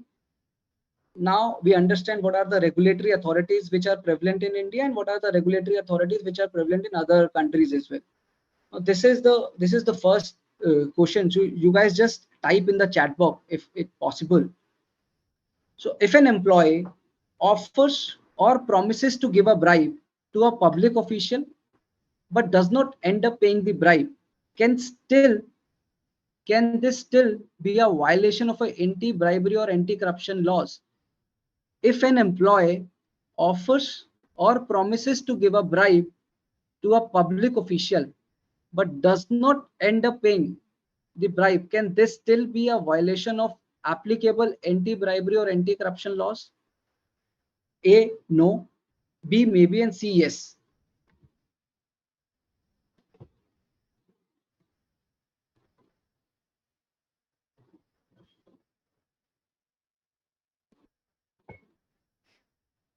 So Gagneet, can you see the responses of the participants for this particular question?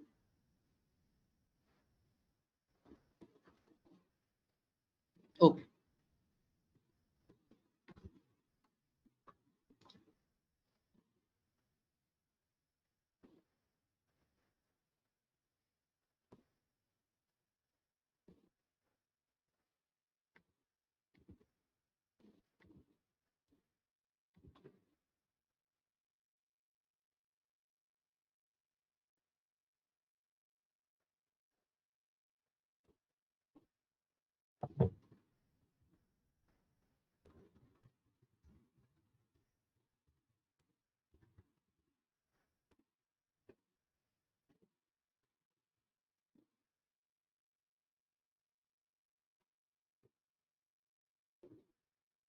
Okay, great. So everyone is saying yes. That's a correct answer.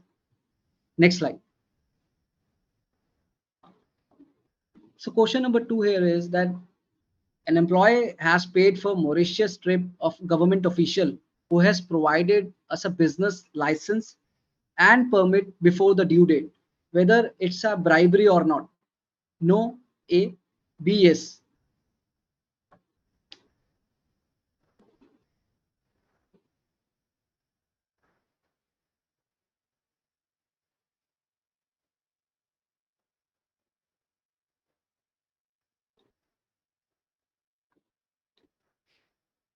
An employee has paid for Mauritius trip of government official who has provided us a business license and permit before the due date, whether it's a bribery or not.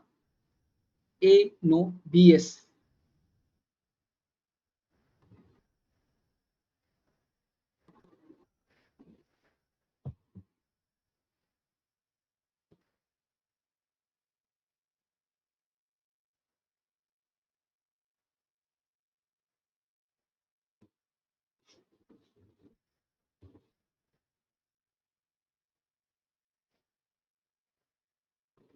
Would request all the participants to please answer and make this session as interactive as possible.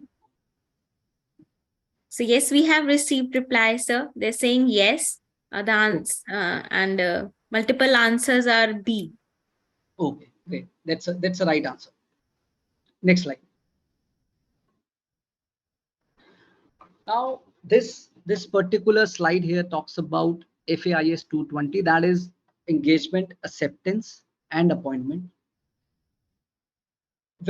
So these forensic engagements come with a degree of sensitivity and inherent risk. That is perfectly a right statement, because our reports can be taken by these regulatory authorities as well, which we have discussed in our previous slides as well. So whenever any client has reached out for a forensic mandate, then we should perform some sort of preliminary procedures before accepting that particular mandate. We should also perform some sort of due diligence as well, and to understand the integrity of that particular client. So because our report can be taken by, again, I am reiterating the same line again, that these forensic reports can be taken by any of the regulatory authority in future. So that is why these forensic engagements come with a degree of sensitivity. There are inherent risk present in these forensic mandate.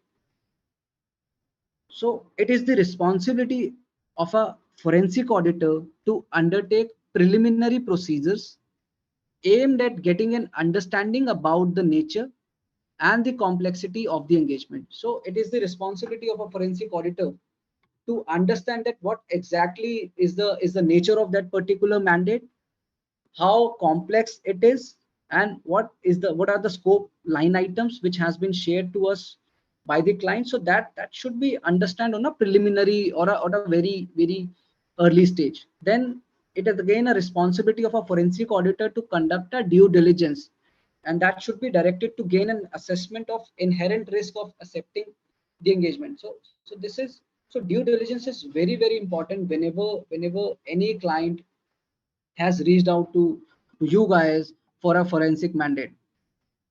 Then it is also a responsibility of a forensic auditor to identify who all are the key stakeholders, the individuals covered under the scope, and the direct and indirect users of the engagement report.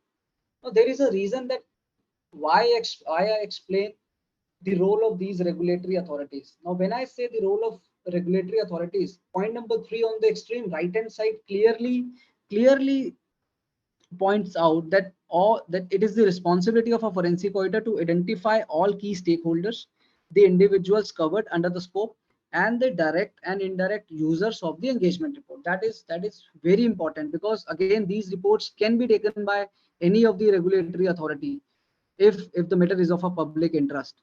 Fourth is a written engagement letter. That is again a very important point, and especially for SMEs, small and medium enterprises firms. What we have seen from our past experiences that in most of the cases, engagement letter, generally what we have seen that engagement letters are not signed at the time of appointment of a auditor. So that is the most important document, and that should be signed before starting any type of advisory or assurance work. So a written engagement letter should be signed, or a letter of appointment obtained to confirm the terms of appointment, scope, line items, financial fee, and other type of complexity of the engagement that should be taken care in the written engagement letter. That is very important from a documentation standpoint as well. So this FAIS 220 talks about the engagement acceptance and appointment provisions. Next slide.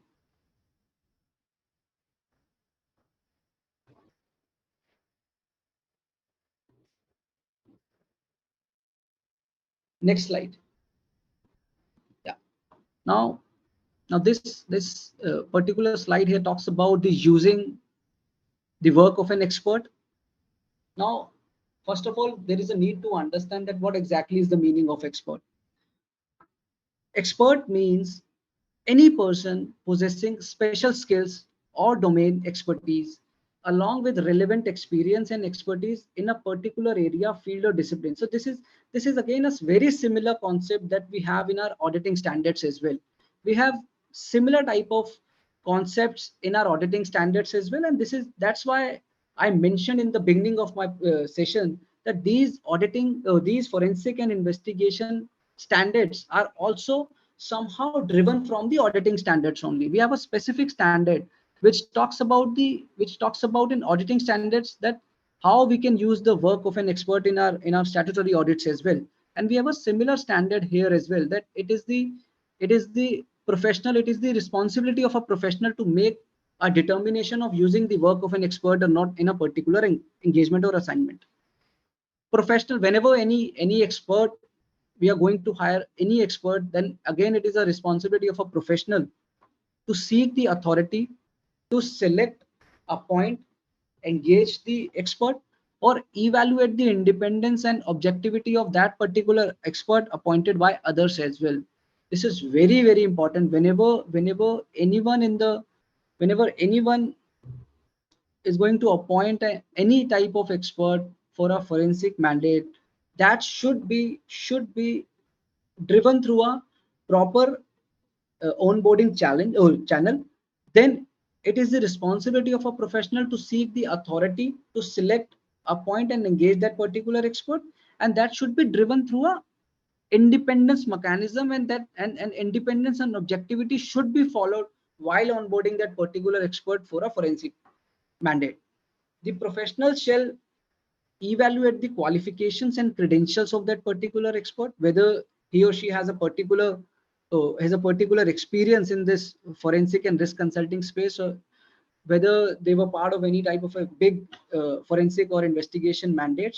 So it is again the responsibility of a professional to evaluate the qualifications and the credentials of that particular expert. One of the point, this standard again uh, clearly mentioned that it is again a professional or a profession should seek assistance and place reliance on the work of an expert. So when I say we can use the expertise of an expert, but again the responsibility of a report, the responsibility of a deliverable is with the that particular professional, or is with particular professional only, because standard clearly talks about how we can hire a particular expert in this for the forensic mandates. So it is the responsibility of a professional to evaluate the qualifications, credentials, and should follow the independence, objectivity of that particular expert while onboarding that expert into the system. Professionals shall participate in defining the scope and expected deliverables for the work to be conducted by the expert. So when I say that we should be clear with our scope line items and expected deliverables from the day one. Now, this point is also applicable while we are onboarding any type of third party or any type of expert into the system for a forensic mandate. So we should define, or we should clearly define the scope line items and the expected deliverables along with the expected timelines that should be performed or conducted by the particular expert which has been hired by the organization or hired by the forensic auditor. The professional to retain ultimate responsibility for conclusion of the expert. Now this is again a similar concept and has been borrowed from the auditing standards only. So we have a similar point which has been mentioned in the auditing standards as well, that the ultimate responsibility of a report or of a conclusion which even expert has provided is to retain with the professional, or is to retain with the forensic auditor only. Next slide.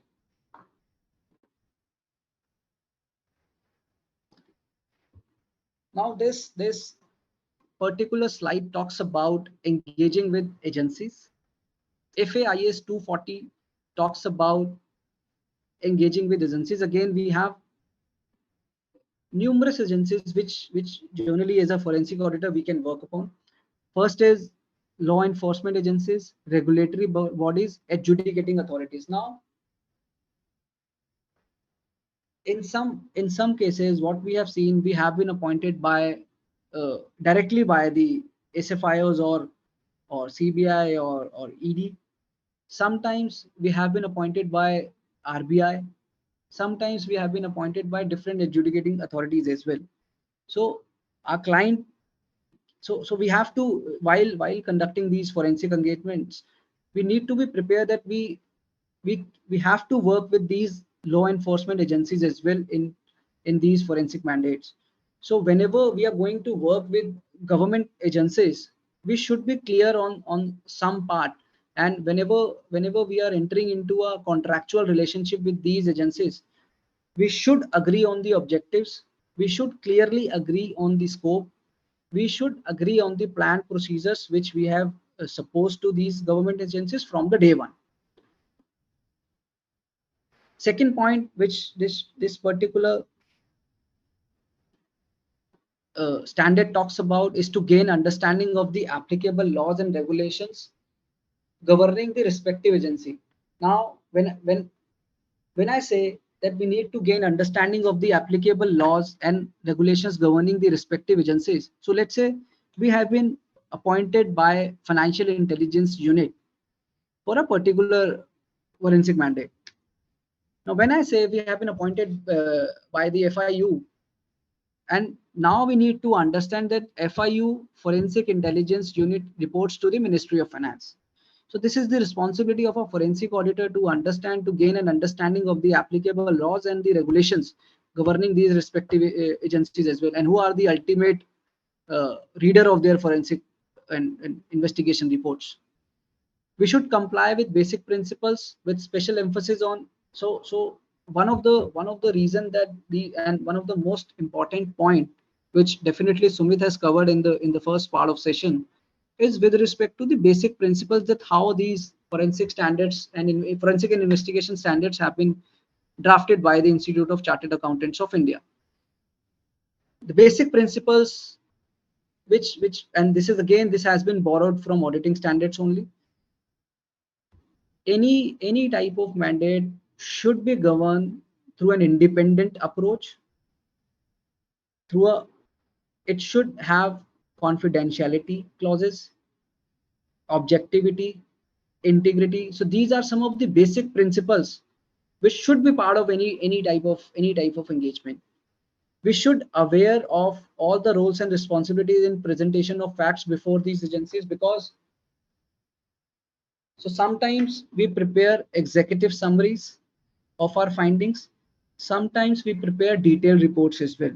So if a junior guy of a, or if I can say, if a junior guy is basically a part of a meeting, then you can even explain him all the points which you have mentioned in your detailed report.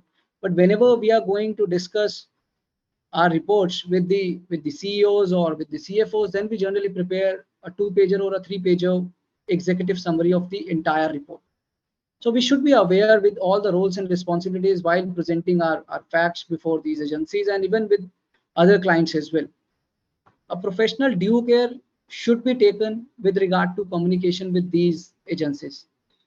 So these are some of the basic principles which have been mentioned in FAIS 240, which talks about engaging with agencies. Next slide.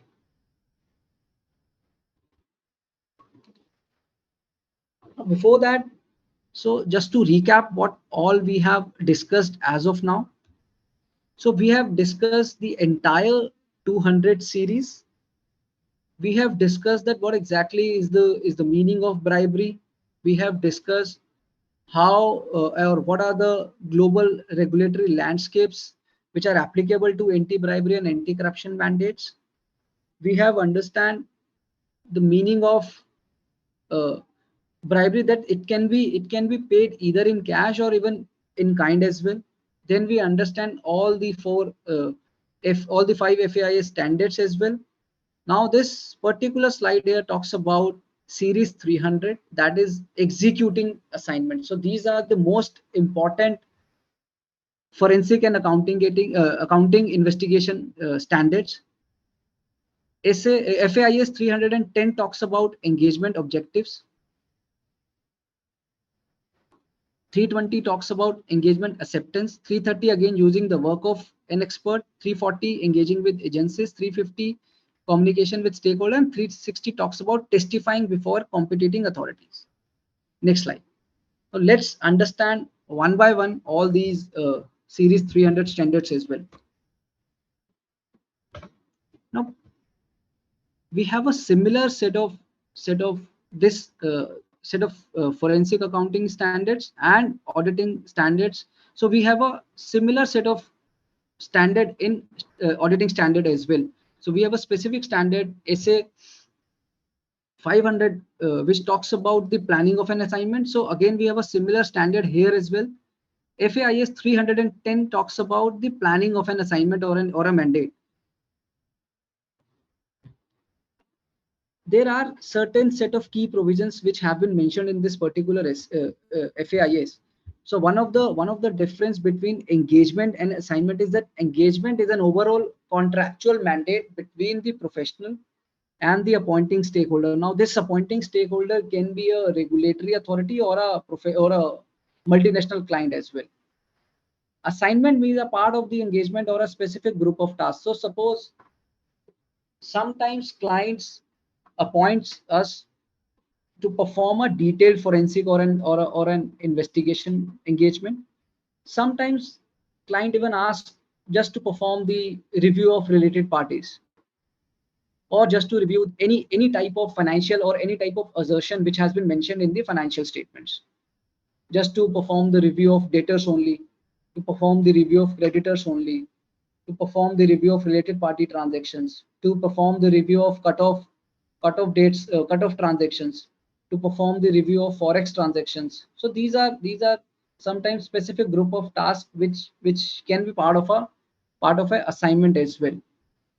Then there are certain set of provisions which have been defined in this particular FAIS. The planning activities to contain key elements required to achieve objectives, knowledge of the relevant business and environment, risk consideration, discussion with the stakeholders, technology deployment, resource allocation. Now, when I say that, and planning, if planning is the most, I think, in my personal opinion, planning is the most important FAIS, because it will, if you plan well your entire engagement, then you can definitely going to perform your, or you can achieve your targets as per the agreed timelines as well.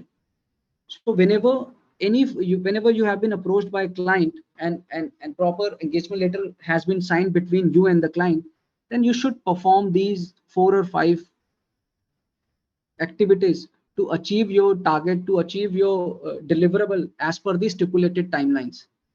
We should understand that what exactly is the business and the environment of the client. So suppose if client is a part of automobile industry, is a part of hospitality industry, then we should at least understand the nuances of laws which are applicable to the automobile industry, or a pharma company, or an entertainment and hospitality industry. So we should understand the basic business environment and the applicable framework to these clients or to these industries. Then we should also perform our risk consideration as well. Then we should, whatever risk considerations we have identified, then we should discuss that with the relevant stakeholders or the relevant spokes as well. So how we are going to perform this entire forensic audit or an investigation mandate? So our technology should be dependent on that as well.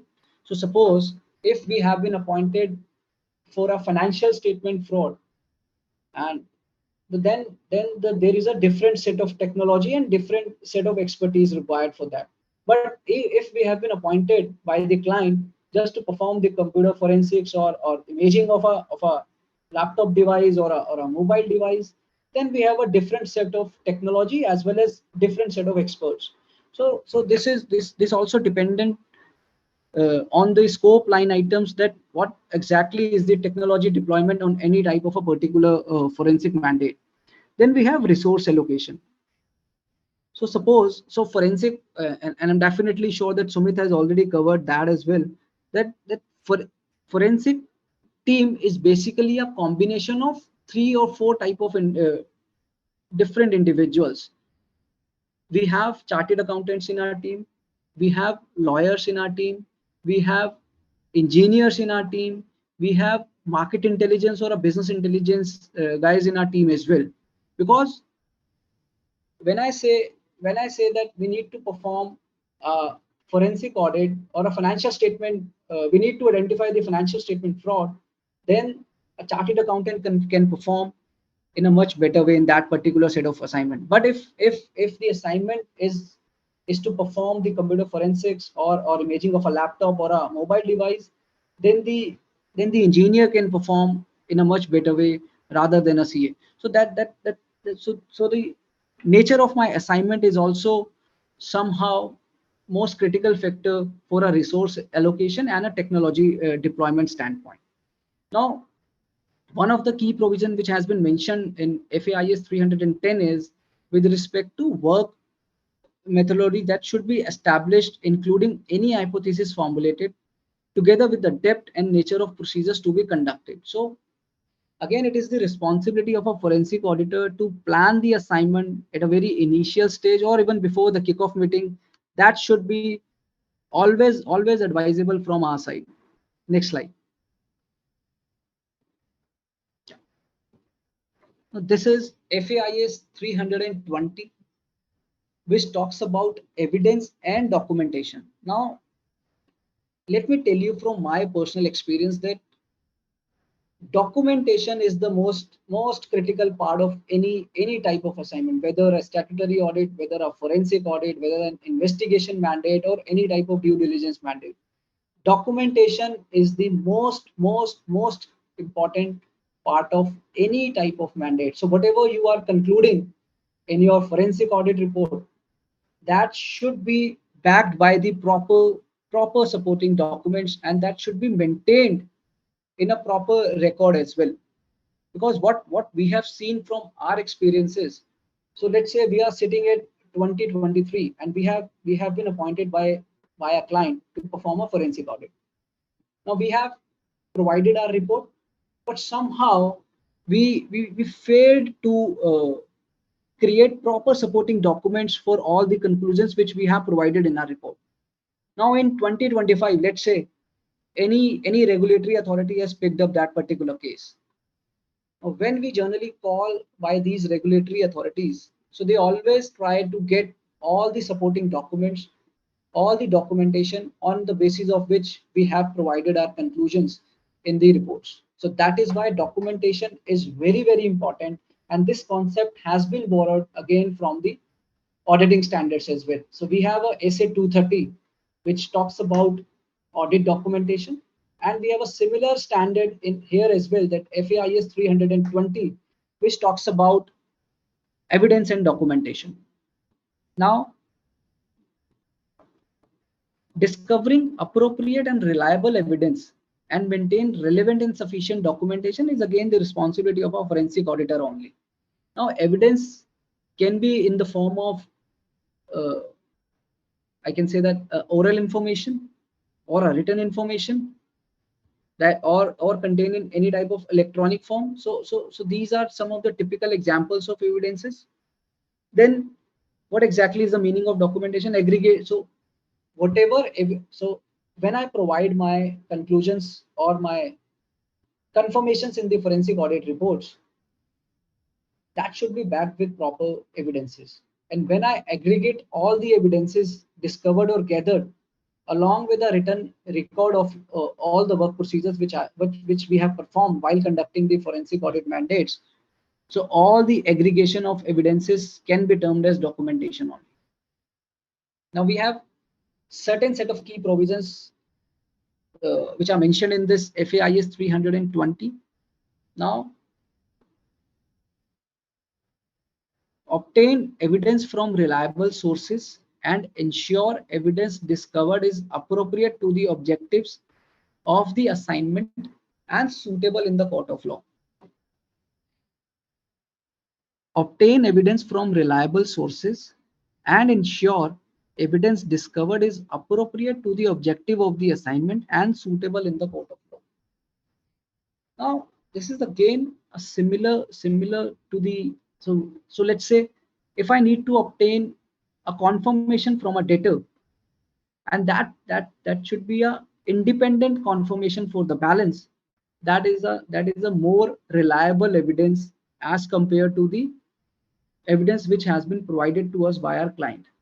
So whenever that should be kept in mind, that whenever we are going to rely on any evidence, so we need to check whether that particular evidence is a reliable evidence or not, because that particular evidence can be shared in the court of law if or with any type of regulatory authority if the case has been picked up by them. So it is the responsibility of a professional or a forensic auditor to obtain evidence from a reliable sources only. Then we have relevant and sufficient documentation is maintained explaining the manner in which the evidence was discovered, reviewed, recorded, and stored in the audit papers. So again, whatever evidence we have gathered through different reliable sources, we should maintain the chain of custody for that as well.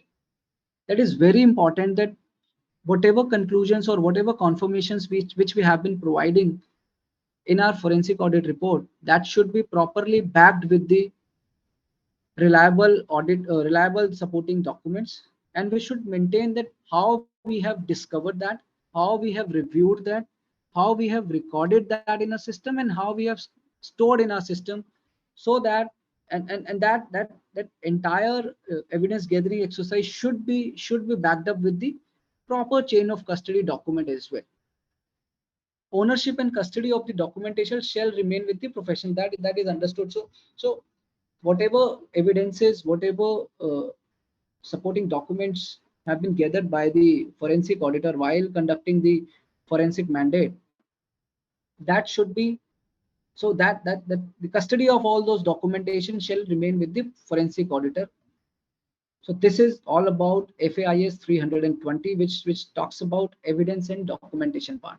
So just to recap, this particular standard is very important, very important from a I can say that if the case has been picked up by any type of regulatory authority, then this standard will definitely going to help you, because you guys are going to maintain all type of supporting documents, all type of evidences which we have gathered through our reliable sources in our audit working paper file. Next slide.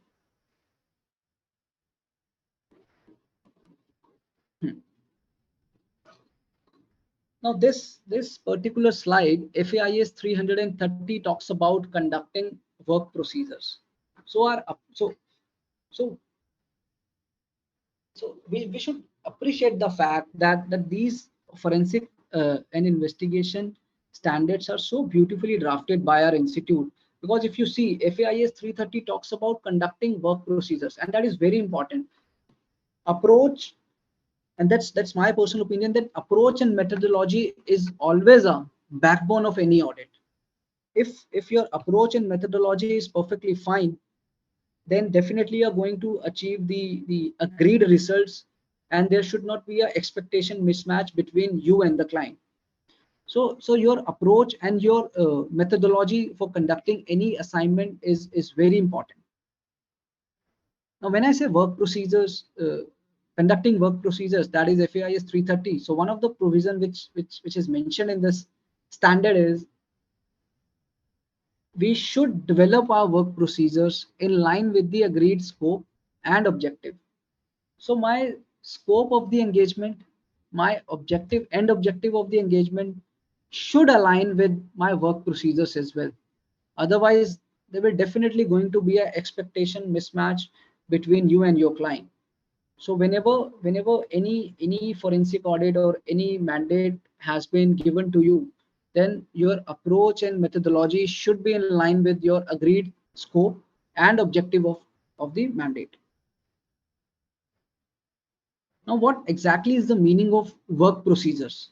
Work procedures, if I can say, that refers any activity to discover reliable and appropriate evidence. Now, this reliable and appropriate evidence is again a responsibility of a forensic auditor, but that should be taken care through a professional skepticism or an experience. So whenever any type of assignment has been provided to you guys, then what is going to be your approach and methodology for conducting that particular assignment, or what are the work procedures you are going to perform? It totally depends on your professional skepticism. Your that's your call. And but that should be, so a generic statement is that should be aligned with your agreed scope and your end objective of that particular assignment. Work procedures are generally conducting, so that's understood, that all the work procedures are conducted in phases only.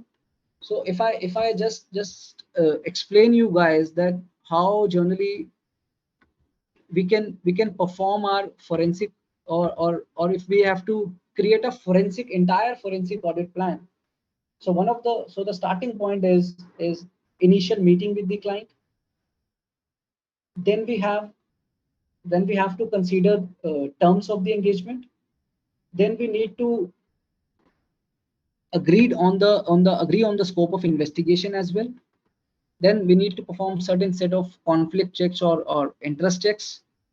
Then we perform what exactly, then we understand what exactly is the purpose, objectives, key issues, and the activity statements of that particular forensic audit. Then there is a need to develop to detail out the scope of investigation or not. Then we create our action plan, and this is what FAIS this particular standard talks about. Developing an action plan or a program to conduct a forensic audit. So we have a separate set of standard for that. So there is a need to understand that why this particular FAIS 330 has been drafted by institute. Whenever whenever there is a need to engage with the relevant stakeholders, number one, behind the scenes where there is little interaction with the individual involved. So you have been appointed as a forensic auditor for a particular engagement. First point is agree on the scope. Second is agree on the end objective. On the basis of scope, on the basis of end objective, now develop your work procedures that should be aligned with your agreed scope and the objectives. Evaluate deploying relevant tools, techniques, and processes for discovering evidences. Now, again, this is what we have discussed in the previous standard as well. So if your assignment is so you have been appointed, so let's say you have been appointed as a transaction review auditor under insolvency and bankruptcy code. Now you need to understand that whenever you guys have been appointed as a TRA auditor, transaction review auditor, you should appreciate the fact that in these type of particular engagements or assignments, the resources or the engagement team should have a good or a sound knowledge of an financial statements only. So this is again the responsibility of a professional firm or a forensic auditor to evaluate and deploying the relevant expert teams, tools, techniques, processes for discovering evidences. So whether there is a need to use the computer forensics or not in a particular assignment, that can be understand from a agreed scope or a end objective of a relevant assignment. Then pay due attention to the fraud indicators. This is very, very important. So there are a lot of let's say there are a lot of related party transactions in the system. Now this I'm not saying that all the related party transactions are fraudulent transactions, but that's a red flag, or that's an indicator for you to select your samples or to select your approach for that particular assertion. Then consider the formulation and testing of hypotheses to discover reliable and appropriate evidence.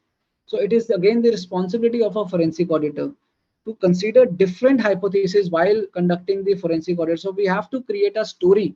We have to create the entire chain of events to understand that this is the modus operandi which has been followed by the fraudster in this given case, in this given assignment, in this given mandate. So it is the responsibility of a forensic auditor to consider the formulation and testing of hypotheses as well whenever they are discovering or reliable and appropriate evidences. Assess the need for any change in methodology. So sometimes, yes, we have seen many cases where let's say we have defined X type of approach and methodology in the given case, but yes, when we perform almost, so in one of the case we have been part of that particular assignment for almost 6 months, but post 3 months we understand that there is a need to change our approach and methodology, and we have hired our business intelligence and market intelligence guys in that particular assignment as well. So those experts or those BIs and MI guys help us to understand whether that particular third party has a existence or has a good reputation in the market or not. So that's how it is again the responsibility of a forensic auditor to assess whether there is a need for any change in the approach and methodology of a assignment or not. Duly document the details of the work procedure. Again, if you see, and this is why I clearly highlighting in all the assignments that audit documentation is the most important part, whether that is maintained in soft copy or whether that is maintained in the hard copy.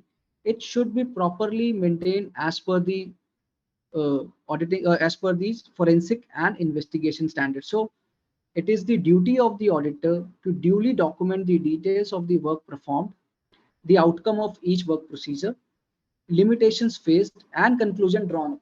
So why institute has also emphasized to maintain these set of documents, or why they are in every standard clearly highlighting that whatever work procedures you have performed, whatever limitations you have faced, whatever conclusions have been drawn in your report, that should be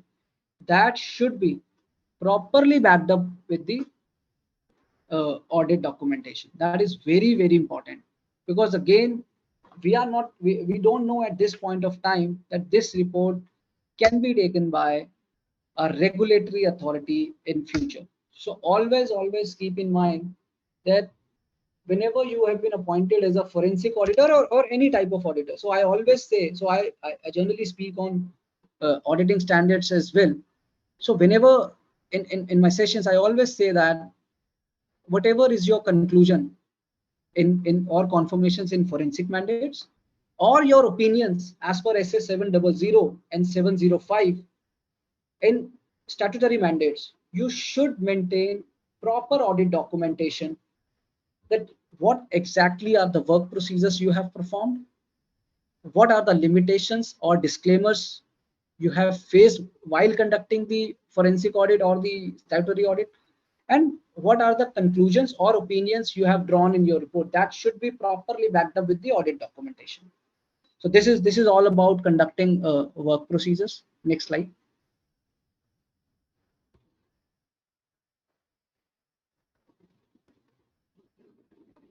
uh, Next slide. Now this FAIS talks about conducting interviews.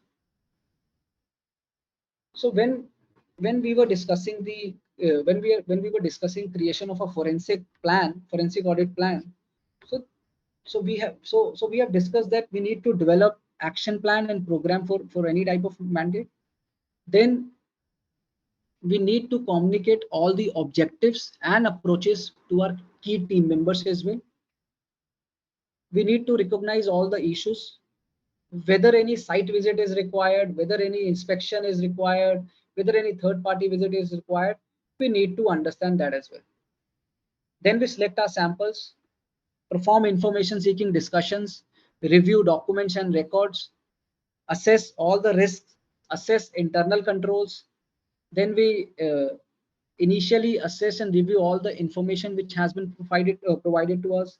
If the information is sufficient, we verify that particular information in line with our objective and end result of the mandate. Then accordingly, we obtain evidence for all the observations which we have been highlighted in our report. Then accordingly, when we perform all that, when we get all the evidences for all the observations, then at last there is a need to perform interview as well. So our first step is preliminary discussions and understanding of policies and procedures. At second, we perform data analysis, which includes transaction testing as well. Then my third step is interviews, and fourth is my reporting.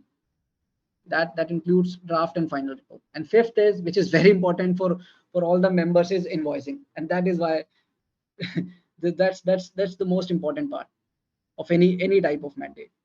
So we have a clear standard which talks about the conducting interviews, which talks about how we can select the person who is going to be part of our interview. So that's very important, that whenever the modus operandi has been established by the forensic auditor, and that particular fraudster is within the system, then we should take the interviews for that particular fraudster as well. So the essence of the standard is that documentary evidence, whatever evidences we have gathered while performing the forensic audit, while performing the entire mandate, that should be corroborated with statements from individuals as well. So the documentary evidence to be corroborated with statements from individual. Second is, interview refers to a structured meeting with individuals for eliciting information. So so generally, what exactly is the best strategy to conduct the interviews are? So one of the point is, we always prepare a detailed questionnaire, which we are going to ask one by one from that particular fraudster.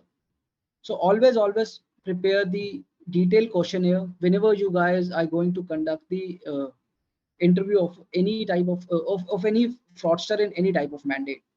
So whatever evidences, whatever oral or documentary evidences we have gathered, so one of the things that should be corroborated with statements from the individuals as well.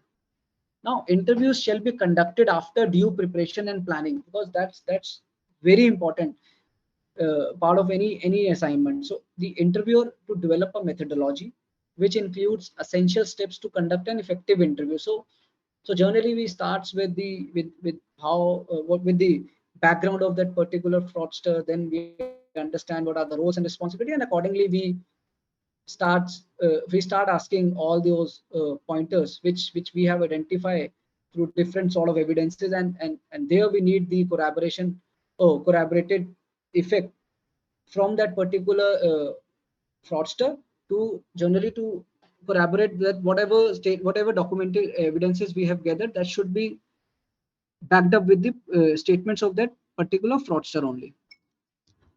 The professional conducting or participating in the interview shall maintain confidentiality regarding the details and the outcome of the interview. So that's again a very important point.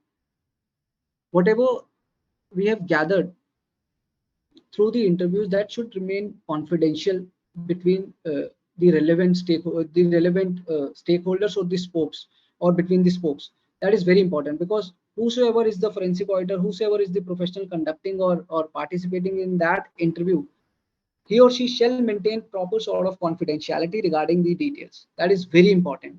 Interviews shall be conducted within the defined scope. That's understood. So whatever are my scope items, whatever so what exactly is my scope item? Interview should be aligned with that defined scope only. Any interview considered necessary by the professional but excluded from the scope for any reason shall be mentioned in the report. So we have a similar set of standard in auditing standard as well as 706, that is emphasis of meta paragraph. So whatever, or even we have a disclaimer of report as well. So whenever you feel that the interview for that particular person is very much necessary, but that was excluded from the scope of work for any reason, then you should at least mention that fact in your disclaimer, in your limitation as well. That is very important. And make a note, make a document for that as well, that we were not allowed to interview that particular person, and that was excluded from our scope of work for any type of reason, and we should mention that particular fact as well. So particularly FAIS 340 has a 3-4 key provisions. First is that interviews shall be conducted post due preparation and planning. That is always it is advisable to prepare a detailed questionnaire for that. The interviewer should develop a methodology, because it is again, taking an interview is an art. So interviewer should develop a methodology which includes essential steps to conduct an effective interview. The professional or a forensic auditor, while conducting or participating in the interview, shall always maintain a confidentiality regarding all the details and all the outcomes of the interview. Interviews shall be conducted within the scope of work. Any interviews considered necessary by the professional but excluded from the scope for any reason shall be mentioned in the report. So that's very important. Next slide. Yeah. Now this particular slide talks about FAIS 350, that is review and supervision. Now the essence of this particular standard, so it clearly talks about the entire review and supervision required in the forensic mandate or a forensic assignment. One of the key provision which has been mentioned in this standard is we always apply best judgment for periodicity and extent of review and supervision. Then it is also important to work on nature of review and supervision, which will vary exercise oversight on activities being performed. So these forensic mandates are generally very complex in nature. So it always, so whenever we generally perform these we were part of these forensic, or we are part of these forensic mandates, so there is a different set of team members in while we have aligned for any type of particular forensic mandate. So we have a junior team who generally perform all the execution. Then we have managerial staff. Then we have partners as well. So whatever we are mentioning in our forensic audit report, that should be properly checked by all the team members, because again that's very important that my report can be picked up by any type of regulatory authority in future. So that should always also, it is always advisable to keep in mind that whatever we are mentioning in our report, that should be backed with proper quality checks, proper documentation, and it should be aligned with my scope and objective as well.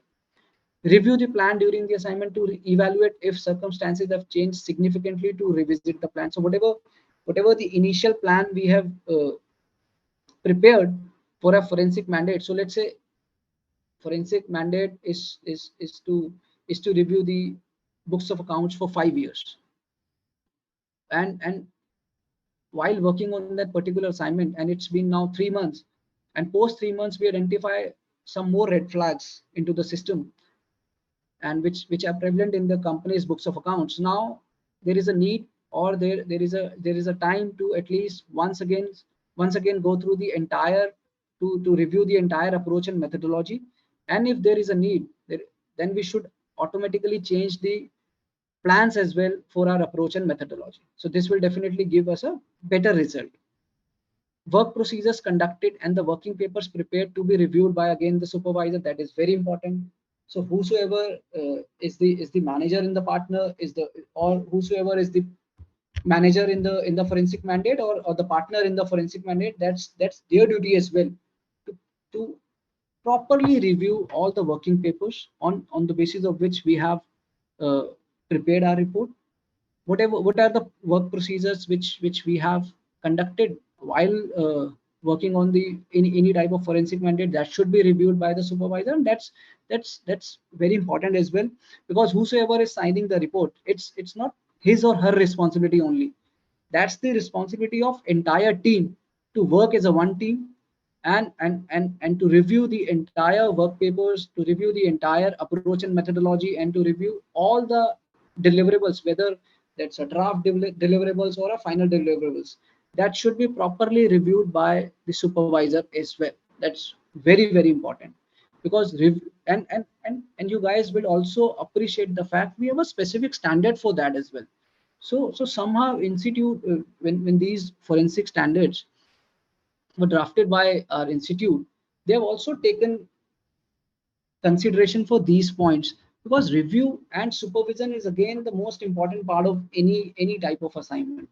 So suppose if if you have been appointed as a forensic auditor, so your thought process is completely different, or your thought process is different from your team member, that particular team member has a different thought process. So we need to appreciate all the thoughts, and somehow that should be reviewed by the supervisor as well, in the form of what all work procedures and working papers have been performed and maintained by the forensic auditor. That's very important. So supervision, oversight of the team, and provision of guidance is one of the essence of this particular standard. Review, examination of work performed, and documentation is the most important part. So this is all about FAIS 350, that is review and supervision. Next slide. Okay, so just to recap what all we have discussed today in this particular session, and even in Sumit's session, we have somehow understand the meaning of forensic audit. We understand the meaning of uh, or the difference between forensic audit and statutory audit. We understand the meaning of essay bribery. We understand different set of series of standards, that is FAIS 100, FAIS 200 series, and FAIS 300 series. Then we understand how, or what exactly, what are the different set of regulatory authorities prevalent in India, what are the different regulatory authorities prevalent in USA as well. We also understand the meaning or the different regulatory global landscape for anti-bribery and anti-corruption. So that's all about in this session as well. So over to you, Gagneet, for the Q&A.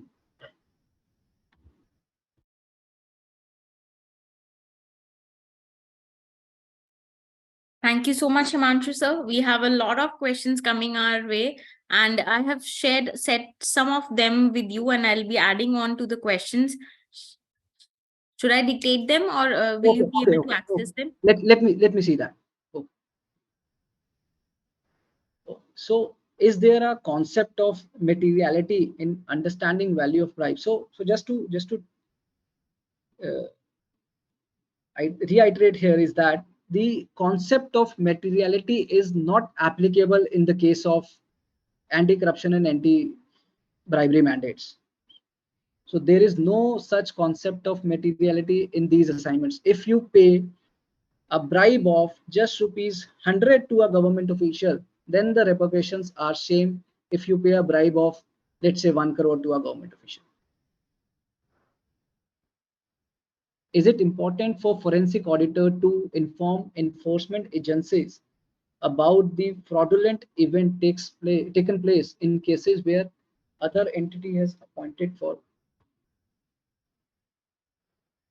So this question can be divided into two parts. So wherever there is a wherever there is a fraud which has been occurred in the organization and the same has been identified by the statutory auditor, and the value of that particular fraud is more than 1 crore, and that has been identified by the statutory auditor, and so there is a clear cut section for that, section 143(12), which clearly talks about the reporting of fraud in case auditor identified while performing their procedures in the stat audit case. So whenever any fraud has been identified by the statutory auditor and the value of that particular fraud is more than 1 crore, that should be reportable to the government of India. Sir, FAIS does not allow us to form an opinion. That is the reason it is not. So ICI is not. So the next question is, sir, FAIS does not allow us to form an opinion. That is the reason that it is not forensic auditing and investigation standards. ICI is not willing that we take responsibility of forming an opinion. It is judiciary's job. Our job is to collect evidence and not to form your view, sir. So the mandates. So forensic audit is definitely different set of audit if I compare it with the statutory audit. So there are clear set of standards in statutory audit where we generally provide our opinions only. So that is limited to true and fair opinion only. But in case of forensic audit, these standards, so somehow these standards are borrowed from auditing standard only. But whenever any client appoint us to perform a forensic audit, that client has a clear cut scope, that client has a clear cut objective for that particular assignment, and accordingly we have to perform our procedures, we have to design our approach to start that particular assignment, and accordingly the result of forensic audit assignment is I can say that divided into two parts. One is if my report can be conclusive, or whatever allegations have been mentioned in any type of whistleblower complaint or any complaint, we generally certify that as well. Then the next point is, it is important how can individual identify transactions. So the question is, how can an individual identify transaction happened in cash before forensic engagement? So that's a very subjective question, if I can say, because we need to understand the entire details for these type of queries. So I can say that generally what we have seen, companies. So what are the most risk prone areas whenever we are going to perform a forensic audit, let's say a anti-bribery mandate or even a financial statement fraud analysis as well? Transactions with your related party is one of the key risk prone area where we should work upon. So while selecting our samples for the transaction testing, we should focus on selecting those transactions. So let's say if a transaction with unrelated party or a non-related party has been there into the system, and we have certain set of transactions with the related party as well. Now we need to check whether the arm's length principle has been applied in that given case or not. Then accordingly, we have to select our sample if the ALP has not been followed in that particular transactions as well, in those particular transactions as well. Also, we need to understand whether the company has a petty cash policy or a cash policy, because to answer your question, if a company has a cash policy and the policy has been defeated by any individual in the company, then that should be reportable in the forensic audit report as well. Most of the times what we have seen that whenever any license or whenever any licensing has to be done with the government agencies, then companies appoint third parties into the system who generally interact with those government officials, or I can say that local politicians, and those third parties generally pay cash to those government agencies or local politicians, and they accordingly reimburse the same in the form of out of pocket expenses from the company. So whenever you guys are selecting samples for these forensic mandates, you should always check whether those third parties whosoever is interacting with or interacted with government officials or government departments in your review period, then you should select your samples on, or you should select at least some sort of samples from the ledgers of those particular third parties.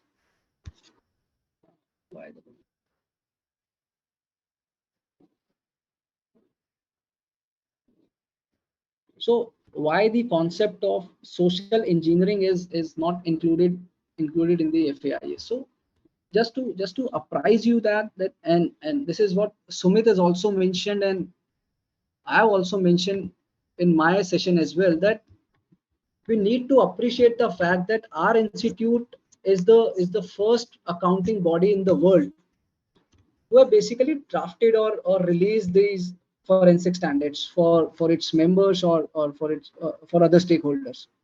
So there are some concepts, or there are some forensics, or there are some terminologies which definitely going to be part in the next set of standards as well. So as of now, 13 standards have been properly approved by the Council of ICI. So there are still some standards which will definitely going to be part of that, and your query will definitely going to be answer from that. So I think we are done with all the queries. Oh, FA is not including audit.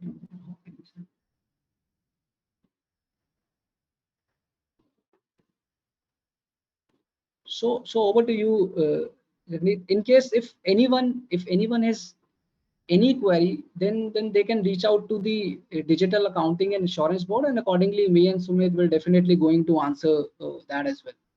So over to you, Gagneet. Thanks. Thank you so much, Himanshu sir, for enlightening us all regarding the forensic and accounting investigation standards. That will be a wrap for this evening. Thanks to the Digital Accounting and Assurance Board for hosting and organizing these webinars, for increasing everyone's knowledge around the forensic accounting and addressing their questions. Thank you so much, Sumit sir. Thank you so much, Himanshu sir. Good evening. Have a great night, everyone. Thank you, everyone. Thank you so much. Thank you. Thank you.